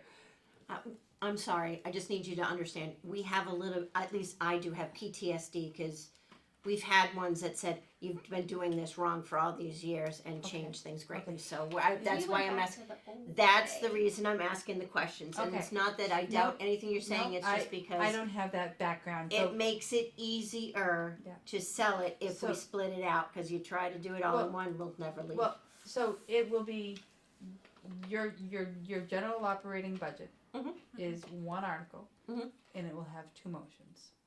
And I believe that is consistent with how you did it last time, and it is certainly consistent with how town council recommends doing it. And it just, the select board has not voted that, so I'm not trying to put doubt into anybody's mind, I'm just Okay. giving the select board free will, to make that decision. So where I was going is if we don't tie that to the budget, the school budget, we could fail, this could fail, and we still pass the school budget. And it that's, goes- but to mail a little further with you, if we're the only one that does that, that's on us. Right, so But that's if where we're it's, giving it could, somebody else an it could opportunity be in another symbolic, but town. it could also be quite real, right? If there's 2 of the 3 towns that do the same thing, this Right. is where your conversations with the Right. other guys comes in. right? However, Pearls, whatever. beware, because we had those meetings in the past, well, I know where you're going with this one. and they all backpedaled really, really quick. Well, Well, some aren't, but even if it doesn't, But playing even if it doesn't, we're still gonna have to do it, right? If we're the only one. So we're in a pickle no matter what. I agree. But But playing devil's advocate, that's great to do that, but this is these are the finance committees saying this, not the select board or or the town manager of the other towns. well, we would hope that, Forget that, it's the taxpayers that have to make the decision. and we would I'm saying to bring it to Yeah. town. like what we would do if everybody agreed with my thought process here. You would do Is this. we would recommend it, and hopefully the selectmen would follow that. And that's what the You've other, already sent it to the attorney, haven't you? Said what? The The town warrant? Oh, no, not Okay, yet. okay. No, because it technically doesn't close till Monday. Okay. We just have it drafted. Thank you. I just, So you would add. again, you I'm would kinda trying to handle- remember But the- which way we used to do it, cause it's changed. Yeah, I like the old way better. But these articles that we're discussing, we've been working with council right along. Of course, Yeah, yeah. so So it is- could we have the same thing that we have on the town budget for the Wachusett operational and Bay Path operational budget, by the way? It's, their minimum local contribution, we're stuck. They don't go above the minimum, PayPal. Bay Path. yeah, Why did we have to approve that budget? cause that's the minimum. It's the minimum, It's like so there's required. there's 2 pieces to the Wachusett budget, we got No, the you MRC. can't say, you can't call it one thing immutable and this other thing that's also actually pretty immutable, not immutable, right? Like, You gotta say immutable for Darren. Yeah. Man, what's immutable? unchangeable. Unchangeable. Okay. So- Like stone. But you can't change the minimum local contribution, that's by law, we're required to pay that for the schools, period. The state mandates that. The discretionary amount above that minimum local is where we can affect it. Think of it this way, we have contractual obligations for people, and when we make a cut budget, we can't pay those people less, right? So that's in the budget. Similar to this, our contractual is the minimum local contribution. Everything else could potentially be cut because, like ours, if you're not contracted, you can be cut. Yeah, that's just how it works. So how do we, alright, so getting back to it, is it any merit to what I was saying? And do you guys like it? I mean, I think we have to have I think if, well, put it this way, if this group sitting here tonight doesn't agree with me, we can bring it up tomorrow night again, or we can continue it when Tommy's here, but I would like to go to the selectmen, either, or not go to the selectmen and recommend it, but I think we all have to be I'm not acting as a lone wolf, is where I'm The going. cut budget, that balances the budget, besides the 830, does cut the discretionary for the Wachusett School District. 200, So we're already tying that in. right, but should we, Which means effectively we would also not approve the Wachusett That Regional is School correct. Budget. That is And correct. so rather than, I would be overt with it the same way that you are with the cut budget, like we're approving this operations budget if the override passes, and we're approving this other budget if the override Right. doesn't pass, just like we're doing with the town. Exactly, it's And no you're telling different me than, that my hands are tied relative to our friends at Bay Path to spread Yes, the 'cause pain. they're well, our minimum hands local. are tied with that part of the budget at Wachusett, so. yeah, it's the same at As both, well. yeah. So, Could I That's a offer huge thought? landmine for us. I actually. wonder if openly tying the override to the school budget helps to bring out increased voters from the population of parents who have school-aged children, that tends to be the thing that they pay attention to. So maybe if they think the budget is on the line for the education, we may be able to get some more support from a larger subset of the population. an idea. And Right. that's why It's I, just being equitable, right? Right, It wa- that's the thing. and the second part is that, the second part about the cut budget is that DESI ties into that DESI thing that we got a ruling on that we can do that. remember? Yes, 'Cause we they can. said we couldn't. So, I mean, I wanna get it out there Questions that, about that memo. it- Too late, though. no, it's, Not regarding this. but I think it sends a strong message. I don't know if you guys agree with me or disagree with me. We're gonna cover it if it doesn't pass, but if we say it, or we at least give the selectmen the impression that they should say it, then it's off of us, and they can decide what they would like to do. And if they say, no, we don't agree with you, well, at least we, Right, we could say that the 2.5 override, it ties into both municipal operations as well as the educational operations. It's gonna, but that's all in the education. It's all yes, in the but- education that, listen, But I the would like cut it, budget cuts the school budget. but I would like that message. I want that message. I think we should have, it's not it's I think we as a group should have that message out there that it's, because I don't think it is. Or I don't think it will be, cause we've been there, Karen, where it's not, The only reason we've ever specified it for municipal operations, and that's what we've done in the past, for just municipal operations, was to ensure that we could bring our municipal operations to the staffing levels that we needed to do for that year. And then after that, it goes into the general fund. right. So I think by just stating that it's a 2.5 override, it's all in the education, because that means it covers everything. People have to, unfortunately, seek it out to find out. Well, I want them to know, I think as the part of the public education process, we should let the public know that the finance committee feels that it should be tied together, because right now it doesn't say it. And so where I kinda said that I Right. think that the school budget is contingent on a 2.5 override passing, sums it up, boom. And the selectmen can do whatever they want, but at least we I tied agree. it in, because it's not, if you don't say it, it's not out there. And it may, I agree. what Tamika said, it may help people come.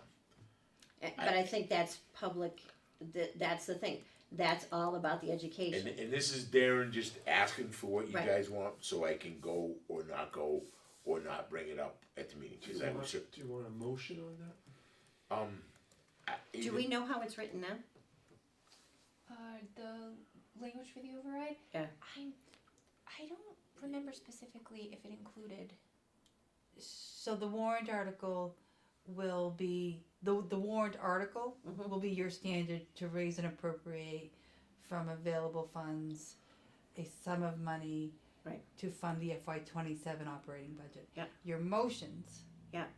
will be to raise and appropriate from available funds and allow the town to raise and appropriate over Proposition 2.5 in the amount of So 3.1 that will million. say that That'll be on, the first motion. that's our general operations, and then that will be the same thing for the schools. Hold on a second, No, because no, that's, 'cause your there's a second school- motion, right? yeah, So so- finish your thingy. Finish my So thingy? you had a first Yeah, motion yeah, to and raise and then- appropriate and above then- and beyond, blah, blah, blah, Yeah, and then there's gonna be your a, second motion will be to raise and appropriate a sum of money from available funds to fund the and it won't have that additional language because you'll just be having your standard budget motion to raise and appropriate from available funds. with and a you This- vote the- after both of the- those, You will vote after both motions, so after each motion, motion. motion A, and again, ideally, everybody votes, Affirmative. affirmative for both motions, and then that way, and then to your point, yes, there would, if we're going to have a budget that, if the motion is to fully fund the Wachusett Regional School District motion, Based on the passing um, of the ba- blah, blah, blah. based on the override, and then the second motion would have to be, So that's the structure that I'm interested in. No, it's in the motion, Yeah. yeah, sorry, I Yeah. misspoke, Oh, I that's apologize. okay, yeah, No, I just wanted to misspoke. clarify. Because but that's where the clarification is, it's gonna be on both motions are on both Well- articles. if in fact, That's what we're how we suggesting, right? And that's not Yeah. the way it is right now.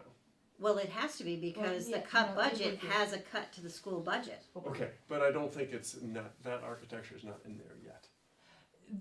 so because we're only voting the warrant, The warrant articles don't change. the warrant articles don't change. It'll be the motions that Great. reflect that And we language. can still discuss those. Yes, right up until the end. How close are we to getting the insurance numbers? We, Yeah.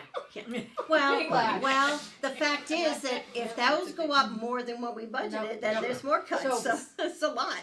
so the, Insurance Advisory Committee met this afternoon and voted to make a recommendation, for the select board, based on the proposal, which was an 18.7% increase, which is lower than what we have in the budget. So, not by much, but the memo, has been submitted to the select board for their recommendation has been submitted. So it's to accept the 18.7% increase, and keep the plan, deductibles the same. When we looked at increasing the deductibles, the amount that both the town and the employee would pay is, with the increased deductible, is greater than the savings recognized. The savings is about $9 per pay period, split between the two, and certainly the deductible is, would be more than that, it'd be going from 1,500 to 3,000. So, anyway, that is a proposal that the select board will have, We budgeted 20. budgeted 20. So, We should another- $1.20. yeah, so, the other part of that recommendation, what? I've got, He's my holding body his head language together. is like, Yeah, He's I got know, his head, I he know. says Well, it's so, bad. you know, the other number that we don't have is our property and casualty, and insurance, and we know that our loss ratio was 144% last year. So we will not see a. How much did we budget for an increase for that? I'm sorry, I don't have my computer today. No, that's okay. I'm gonna put my head in your hand too. you're almost not. It's, Can't keep going. it's excessive amounts of money. See, in the payout thing, in that if it all doesn't pass, taking it out of everything, oh my God, we're in trouble. This will, like Heather says, is gonna be devastating. Well, and what's worse is, I don't think it was explained to us early on that $830,000 $8,000 free cash was used in that cut budget to get us to that horrible state. It's a lot of money. We should have gone for a bigger override. Well, No. no. No, it's a The cut budget. override, Oh, the cut budget. The This over- is the cut, this yeah. is the, Okay. the override amount, that 3 million what does Harry call it? eliminates He the calls it, structural, deficit. Okay. So there is no free cash allocation for that, thankfully. Yeah, but So then it's 800, gonna but be the- 830 is a lot of money. Yeah, well, Yeah. it's gonna put us right in that better tailspin.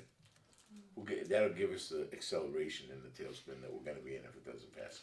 But even for the health insurance increase, I mean, yeah, okay, so we're saving 2%, but at the same time, I think at some point, we've talked about it for a couple of years, look at an HRA and sharing that with the employees. So, because, when we went out, we asked Maya to take a look at us. We asked Blue Cross Blue Shield directly to look at us. Both refused. Our liability is what it is. We are not super marketable right now. And that is a reality. When we looked at the GIC, their proposal is approximately where we are with Harvard Pilgrim. So there wouldn't be any rate reduction or cost savings to go with the GIC either. So we'd love to explore other options right now, but the reality is that we're not in a position for anyone to want to offer us those other options. Well, the HRA thing is you up the deductible, and so like where I was. No, I understand, but But then the town pays the whatever we've upped the deductible, Right. because you end up. Right. I just So- put it in. I paid $1,000 and we saved. Yeah. Bucket loads of money. Yeah. So we do offer an FSA program, Yeah, that's and different. yeah, I know it's different, but it's also what Harvard Pilgrim is making available to us. Harvard Pilgrim doesn't do the FSA, do they? No, use no, it cafeteria. Right, but I I was mean, gonna say, but, yeah, it's- but I that's, mean, well, But an I HRU can- would be the same thing. Yeah, exactly. It would be the same thing. Yeah. You use a Yeah. third-party administrator for it. so I guess It's a little late this year for Well, it, Right. but yes and no, right? Imagine So the things you could think about and optimize if you didn't have to do this every single year for the next 3 years. right, Is that what we're right. talking But about? But I mean, But- I've been so- bringing this up for a lot of I years. know, but So- it's like so with the- firefighting constantly. yeah. You can't With the think beyond FSA, your nose. We are looking to use that as an option, but the HRA, and I understand that they're different, but it's also what our community is eligible for right now, and what our risk is, and I think that is what has played into these conversations, is what our risk is. Are we still funding part of the FSAs? Yeah, so what I was gonna say is that the other recommendation from the Insurance Advisory Committee is to increase the town's contribution to the FSA. It's $300 now, and they are looking to increase that, because, again, they're looking at lost positions, reduced hours, and this is an opportunity to demonstrate that for relatively low money. How much are they asking us to go up to? The liability to the town would be $27,000, which is factored into the budget now, right? So we know that if we've budgeted 20%, and the insurance increase is 18.7, there is money in that line item now. This is a select board decision. They may not support it. They may have the same reaction. It's just what the Insurance Advisory Committee is asking the select board to consider. and how much do the employees contribute towards their premium? 25%. Do they know what a good deal they have for health insurance? So, it's a $27,000 liability, but it is now, we give $300 to each employee who is in the FSA. Yeah. And what would we be going to? The recommendation Yeah. or the ask Yeah. is 1,000. My instinct is that would be a negotiation tactic, that they don't expect $1,000. I think what they're asking is that the select board and the town recognize that an 18% increase plus hourly reductions plus position losses, it's an opportunity for the town. Whether it's Potential Yeah. losses of positions, Yeah. potential.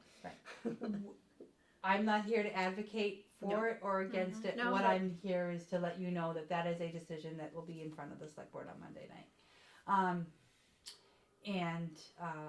The opportunity is there. There's 14 employees, as I understand it, that currently take advantage of that FSA, with the potential of 27 employees that would be eligible for it. So. Oh, who wouldn't take? They're going to get free Well, money. Well, but right now it's $300, and only 14 people are taking advantage of it. right? So there are a significant number of people that are on our insurance. Since That- it's use it or lose it, Mhm. that really cut down on how many people do it. Not nowadays, cause you can go to CVS and use it, and make Well, it that easy. changed again, right? So, Right. Yeah, It- but it- but if you plan Yeah. right, Yeah. it does it saves money. You Yeah, just, it absolutely does, and it's a benefit that is available currently. Do you know And who there's a administers request. it? I can tell you, cause I have it saved in my favorites. Oh, I can tell you, cause What I'm is there. it? I have it in my favorites, hold on. What was the question? I wanted to know who Who administers it. administers it? It's a cafeteria. Yeah, it's the cafeteria. Hold on, I probably have it. Anyway, so that's not anything that That would be a tough one to swallow. If everything goes to hell. that's not part of the cut budget though, right? It is. well, Well, I mean, health you have to insurance. offer insurance, right? But you Right. don't have to offer the Right. FSA support. Well, the current FSA support is $300. You don't have to increase the Yes, FSA okay. support. Maybe.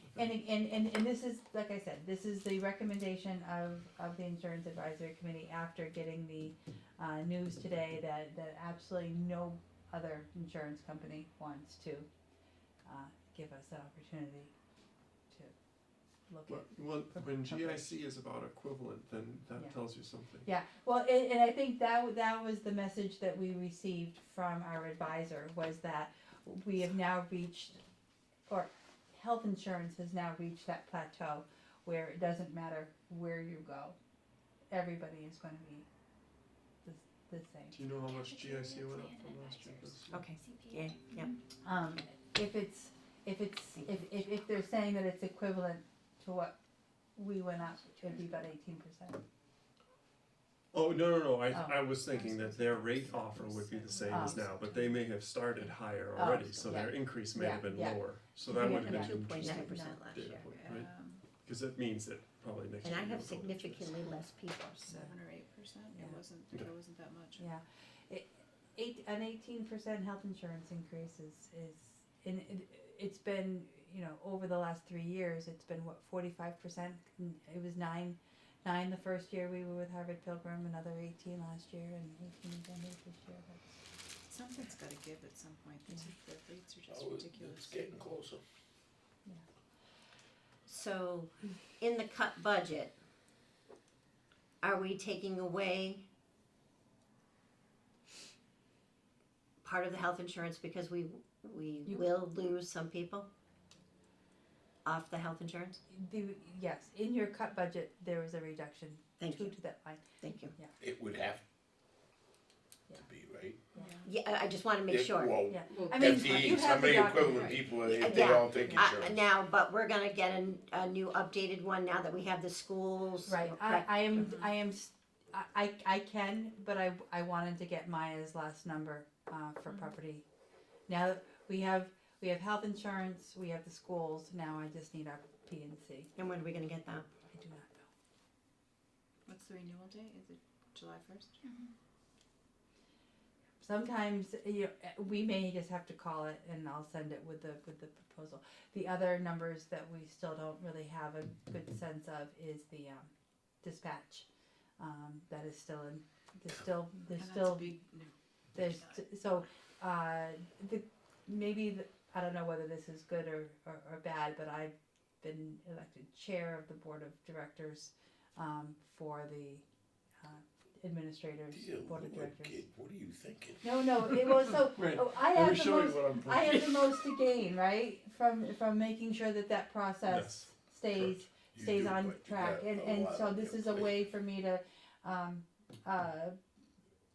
It's work- a way to you to work- know where well, everything. and to work more directly with the dispatch team to, When do we think we're gonna get those numbers? so we have a meeting on the 18th, where.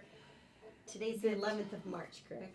I'm not no, wrong. No, And this is all tied to the Okay, stinking okay. state. if I could just remind you, I started on January 5th, and I have worked very hard. I'm not, I'm not blaming you, it's No, just I that know. we're at March 11th Yep. and we don't have firm numbers. None of these things are your fault. No, well, I wanna but we emphasize do that.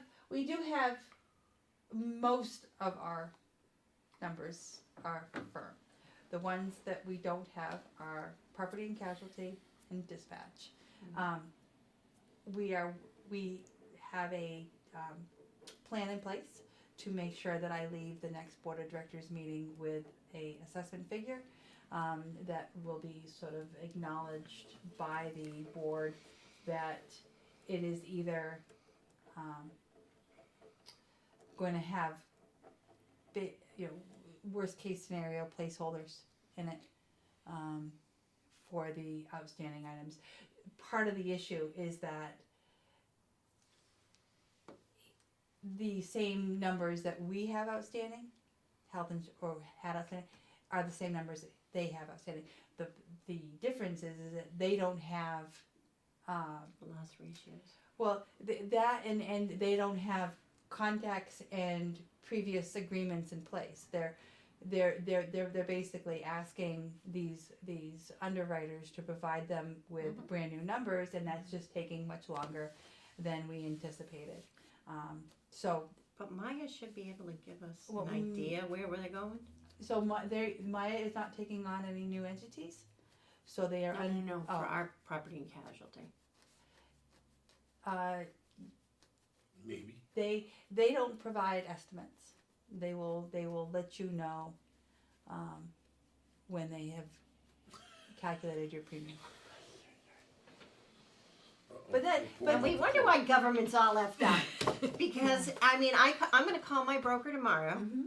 From my forecast, I will have an average rate change for my insurance and average rate change for my corporate insurance. And that I'll be able to do my forecast with. I am very happy that you can do that. But the thing is I have 22 people. So 22 people, we have the potential to being, I mean, it. I'm not making excuses for I know them. that, but I it's guess just it's frustrating. Yeah. We have to get out and sell this, and Yeah. the cut budget might have to change. I think that the P&C is budgeted appropriately. I don't think we'll see much of a change. We knew what our loss ratios were going into that budgeting process, but I also don't, and I'm happy to call it here, and we'll move forward with the budget that we have, knowing that those two numbers, the dispatch and the property casualty, are subject to change based on final assessments. That's what I can offer. That's When is the next board meeting for the dispatch? next week. Okay. So the conversation that we'll have with the other member towns is, do they want to, knowing that all the other 4 towns are, those town administrators are having the same conversations with their finance committee that I'm having with you all. It's coming any minute now. So whether or not the 5 towns want to put placeholders in and basically call that the assessment, that's we're done, or do they want to continue to work, to get the actual numbers, and just let our finance committees and our select boards know that number is still not available. My guess is that we'll settle on what's a reasonable estimate to put in those placeholders and move forward with an assessment from there. When do we vote the district in? Do you remember? Oh gosh, it was in 2025. That's what I thought. So Yeah. I think we're going on about a year. Yes. Yeah. Yep. Oh, yeah. Hopefully that'll be quick tomorrow. Okay. Do we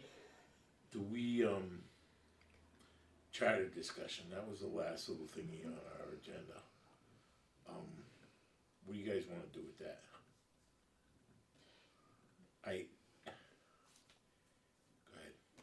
it's already etched in stone, so. So, there was communication, between the select board liaison to the charter committee and the chair today that, indicated that council, our town council, has flagged some issues and has requested a conversation, to determine, how to best move forward with that charter. So my suggestion is, cause I haven't been part of that conversation, so I don't know what it is, only that there's a conversation expected to be had in the next couple of days. So any conversation that you all have may be subject to change anyway as a result of that conversation. Is that cryptic enough? Yes. So I That's about guess, all we can I don't know, I know. guess Well, as, tonight anyway. Right, I mean, I'm just saying that the charter itself, has had a lot, we've received a lot of great feedback from putting it out to the general public and to boards and committees. And the charter committee is taking all of it, they're meeting tonight, and so they're taking all of that very general feedback and some very specific feedback, into their conversation, and then there's gonna be this secondary conversation with town council. So I think it's, subject to change or at least any conversation that you all have, you'd have to have it over again. In our meeting with them, we had specifically asked you to roll the dates back Mhm. and see how that worked. It went Yeah. 24 hours and they put it out to the public, but it didn't change. So that was one of the, Flags. so the conversation also, sort of after that meeting, was how detailed do you want your charter to be with dates in it, as opposed to, do those dates belong more in a bylaw Or policy. or policy as opposed to in the charter? So I think as much, and partially my fault because I was remote and also in another meeting at the same time and was, sort of split between the two conversations, and just wanted to put something out there that we would look at that more, And we didn't. and well, we did. I just made sort of a comment later that I don't know that I think putting dates in the charter for when I'm submitting budgets and Is a bad more idea. it makes it too restrictive. Okay. And then you every 10 years you come back and adjust it, whereas at least with a bylaw you can do it every year with the town meeting, and it doesn't Even include. a bylaw could be that you will do this, and a policy says. Yeah. And that could be Yeah. changed Well, in the but- meeting. But I will also, like, in a lot of that is dictated by the town meeting date itself. Right. So as long as we have a town meeting date, Yeah. I know and the executive assistant knows that everything has to be backed up. Yeah, we plan backwards. We plan backwards. And that's nothing that isn't a bylaw or a you policy. plan backwards now, but what happens if the override doesn't pass? Then how are you gonna plan backwards? Cause now you've got no time. Right, So well, actually, but, this Ready is to plan it. a very big picture question I have is, what would it take for us to not have our budget year run when it's running, because it's done? We We don't have a don't choice. understand Fiscal what year? our, what would I- it take? I'm an engineer, so I'm just like very practical. Okay. And it's, why Yeah. does it end on June 3rd? Cause that's how the government works. That's how the government makes us do it. All this stuff is all All government. government is always. So the state budget also runs out on? Yeah. Oh, okay. We can't do any, there's not, like, even the littlest bit of wiggle room. Cause they tell us, Well, it shows you my ignorance and my. no, practical that's inclination. fine. I love those types of questions, right? It should Because cascade. every now and again, somebody asks a question like that you say, why haven't we been doing it differently all along? That just happens to be one that I think universally is a non-starter. go back to that again. So But there were I other- do have a question regarding the charter. So when we made the changes to the bylaws, which are easier to change, we had a special town meeting for the bylaws so that there could be discussions, so that there could be everything.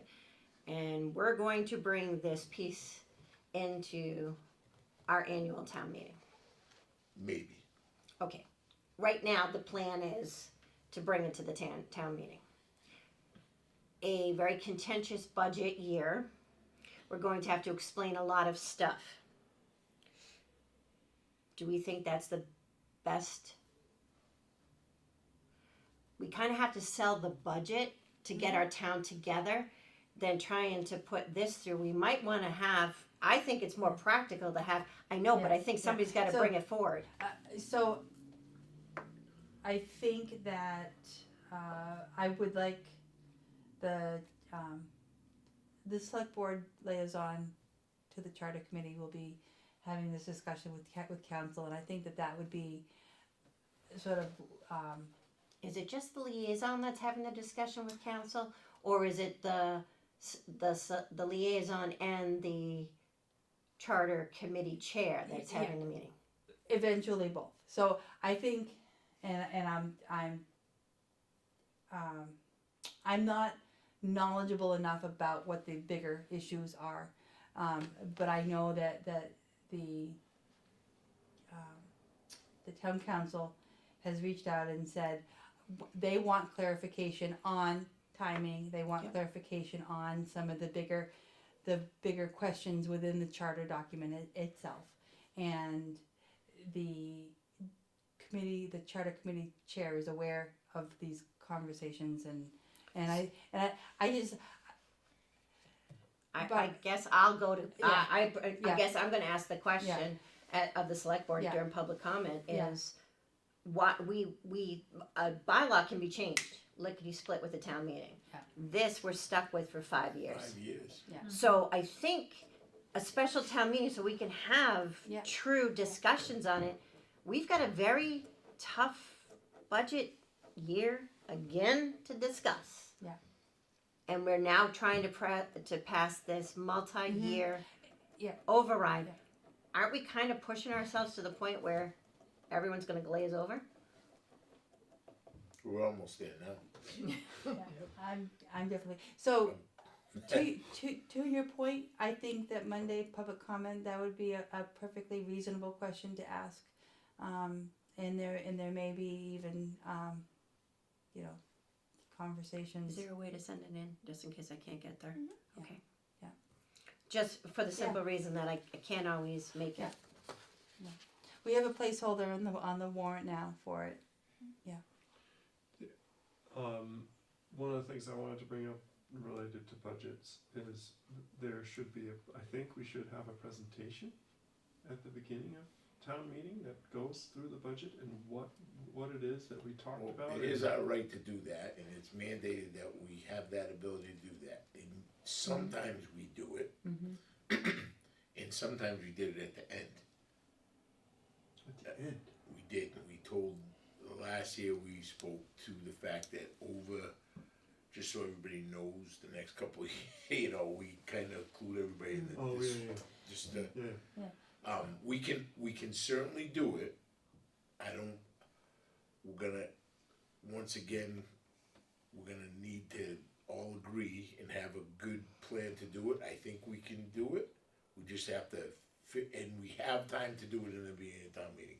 We can put it up on the screen, we can do all that stuff. That's what I'm talking about, a la Holden last year, which I thought was like the right way to go about it.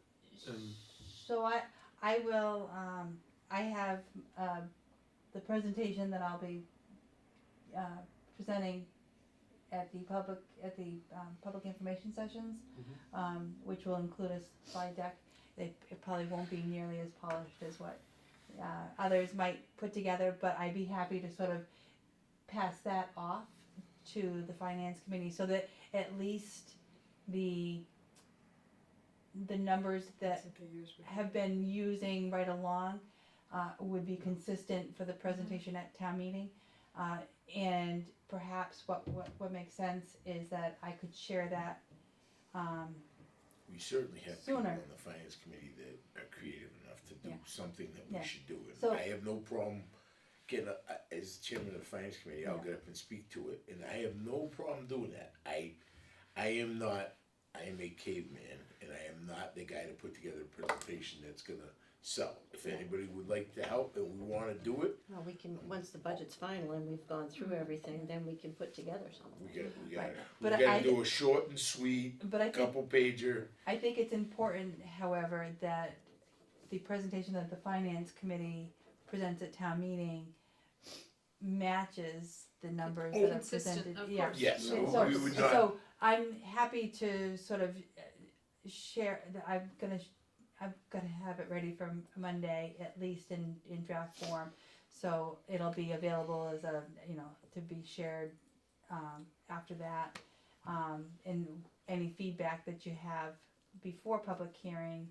I'm gonna have an all-staff meeting on the 19th.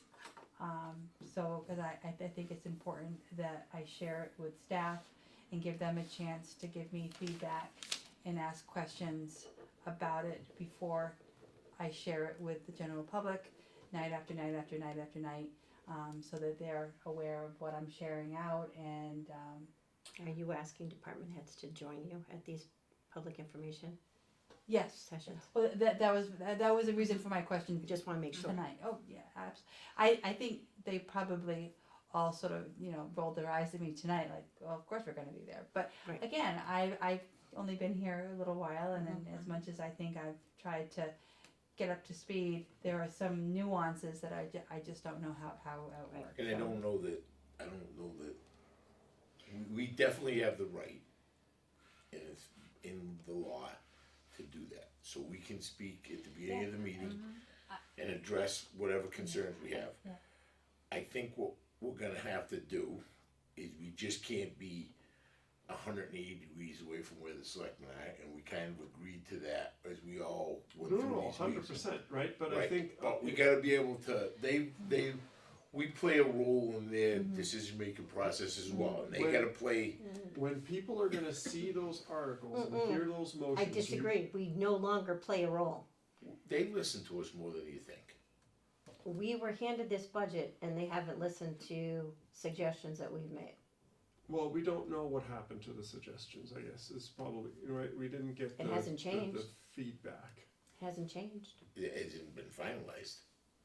It hasn't been finalized till she gets all her numbers. So- Right, but Monday, we- we're starting we with had the some- public information hearing, so there Right. could be some differences. Right, by the way, this is probably a comment that's budget related that I did want to get back on, right? We did have specific asks, right? Like, we made a recommendation on the snow and ice. I know we made a recommendation to the DPW that certain line items seemed like they were definitively short, right? So I would like to hear from you and the department head, like, okay, we decided on this and this is why. And it might not be our recommendation, but like, we But considered what did you your guys, advice. I mean, what did we come up with, Snow and Ice? You We didn't don't come know. up with, you didn't come up with a specific recommendation, you just asked Chris and I to go back and take a look and make sure, and I think it was Leah's, suggestion that the money that, was originally proposed by the DPW director to supplement or to Snow and increase ice. snow and ice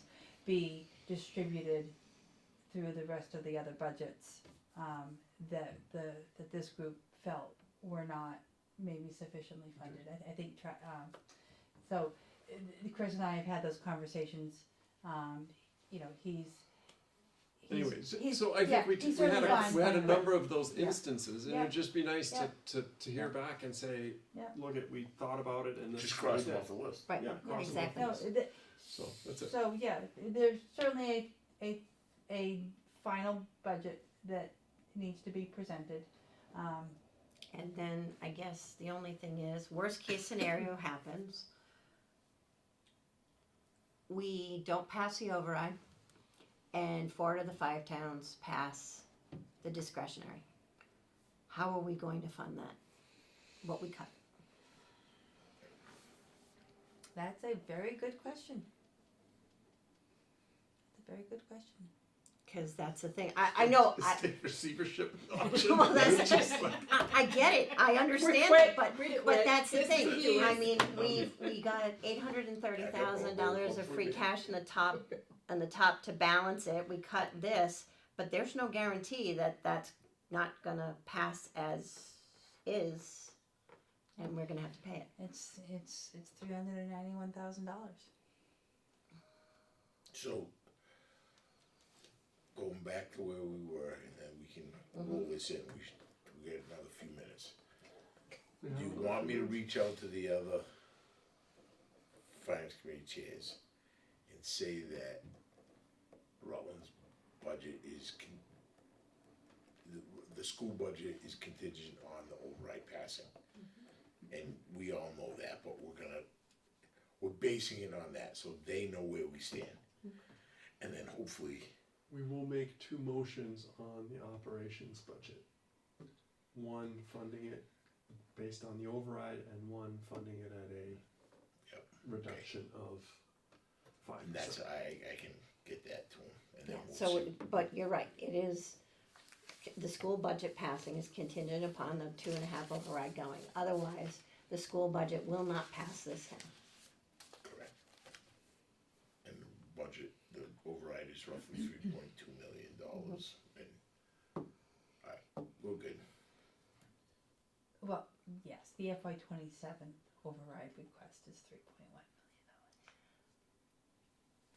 And then 4.2. Well, no, 1.2 and then 1.1. How come I thought it was 3 point something and 2 point something and 1 point something? It was always ones, there were ones. So I thought it was 2 point the amount that we need to balance for the next 3 years are 3.1, 4.2, and 5.4. The way we were presenting that, however, is more of a tiered structure, and what we want to present is a multi-year. And so now we have to sort of take the delta between 4.2 and 3.1 and make that the FY28 number, and then take the delta between the 5.4 and the 4.2 and make that the Is the tax FY24. calculator up on the? Yes, and it works, and it works so well. Yeah. It's Oh, no. so cool. It's in submitted. I have done that I, since I my sh- kids were took born. out When that Larry worked, I went, numbers, oh my god! Yeah. and I took out something else. It makes a big difference. I took out, it's not as wordy, but it's all in. I didn't wanna be in trouble. The annual report. No, and thank you, I was Carol. like, 5 people, was it us? No, Carol, helped me out with the annual report, and then I went over with Tamika on the Word document, and we took out it was a little wordy about people there and the things we did. Yeah, we don't just- need, we don't need the people, Yeah, no, we're cause good. that's listed in the front anyway, who sat in We, on we those just days. took it out and it's fine. We're in, we're submitted, we beat the deadline. I just.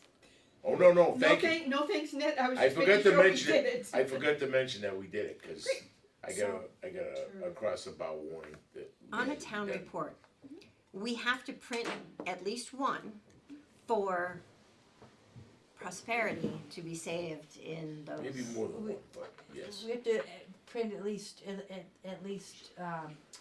probably I would say 5, because one has to go to the State House, Okay, and then you have to have one available for the select board, one available for the library, and I think that the accountant's office has to retain one as well.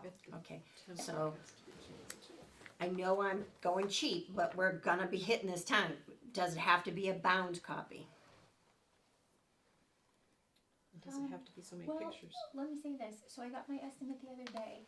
The $1,000 budget I have only gets us 35. Anyways, 35 copies. And I get that, but what I'm saying is Are you saying just like print it on the printer? How would you put it together? Spiral.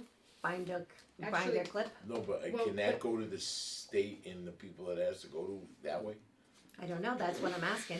I have a feeling Cause the those- clerk would at least have to bind theirs to preserve it. Oh, that's Right, right. but they have- but they that was have- the other They one, make town it clerk's special. office. But they have, Oh, I that's the agree. only one I That's the do, one. is because, but they have those special things, so. Yeah. The town clerk's office has one I too, mean, because you're I watched an Nita engineer, do my engineer, we something can make it once. work. Right, but that's what I'm And saying, it's is they could not probably, spiral, it's actually pressed. but to me, we ought to look at that, not, cause next year, that's gonna probably So print Be the a five, problem. so print the 5 we need to, bind the 5 we need to, and Or then not just- even get them bound like that, and maybe cut out some of the, fluff. And when you submit it to the state saying, when you start funding us, like you're supposed to, you'll get a nice copy. but I can't imagine we're the only town that's Here it is on suffering microfiche. for that. So I'm sure that Thumb some drive, people thumb drive. probably print them. Could you do whatever you can to, I'm just saying, Well, are you That's saying what this year or goes for in the next attic. year? next year. Oh, next year, sure. Next year, I'm not Yeah. saying for this year, I'm saying for Okay. next year, because next year, Well, yeah, we're gonna depending, have to do that what we we're have to gonna do. need it, They so get dizzy. that would be something that we can, send it in with an old mimeograph? You know. That. I'm just love to saying, do, let 'cause some I of that love the stuff- smell. I'm sorry. We're I taking love a lot that of smell, hits. brother. It was Yeah, right that- next to that Mr. can't be Badger's avoided. office. right, I mean, we have to do it, and I'm not saying we can't, but That Mike Latino Okay, guy. should we? I make the motion to adjourn at 9:22. Thank you. Second. Anything else Who before we, seconded, sorry, Ludwig? Ludwig. Heather, were you gonna speak? I'm just gonna sleep next door. Any discussion? And you see me wearing this exact same outfit tomorrow. Do we have any, stop it, do we have any other discussion? All those in favor? Aye. Thank you. We meet tomorrow night, woohoo! Well, tomorrow night will be good, and if they listen to you, we're gonna have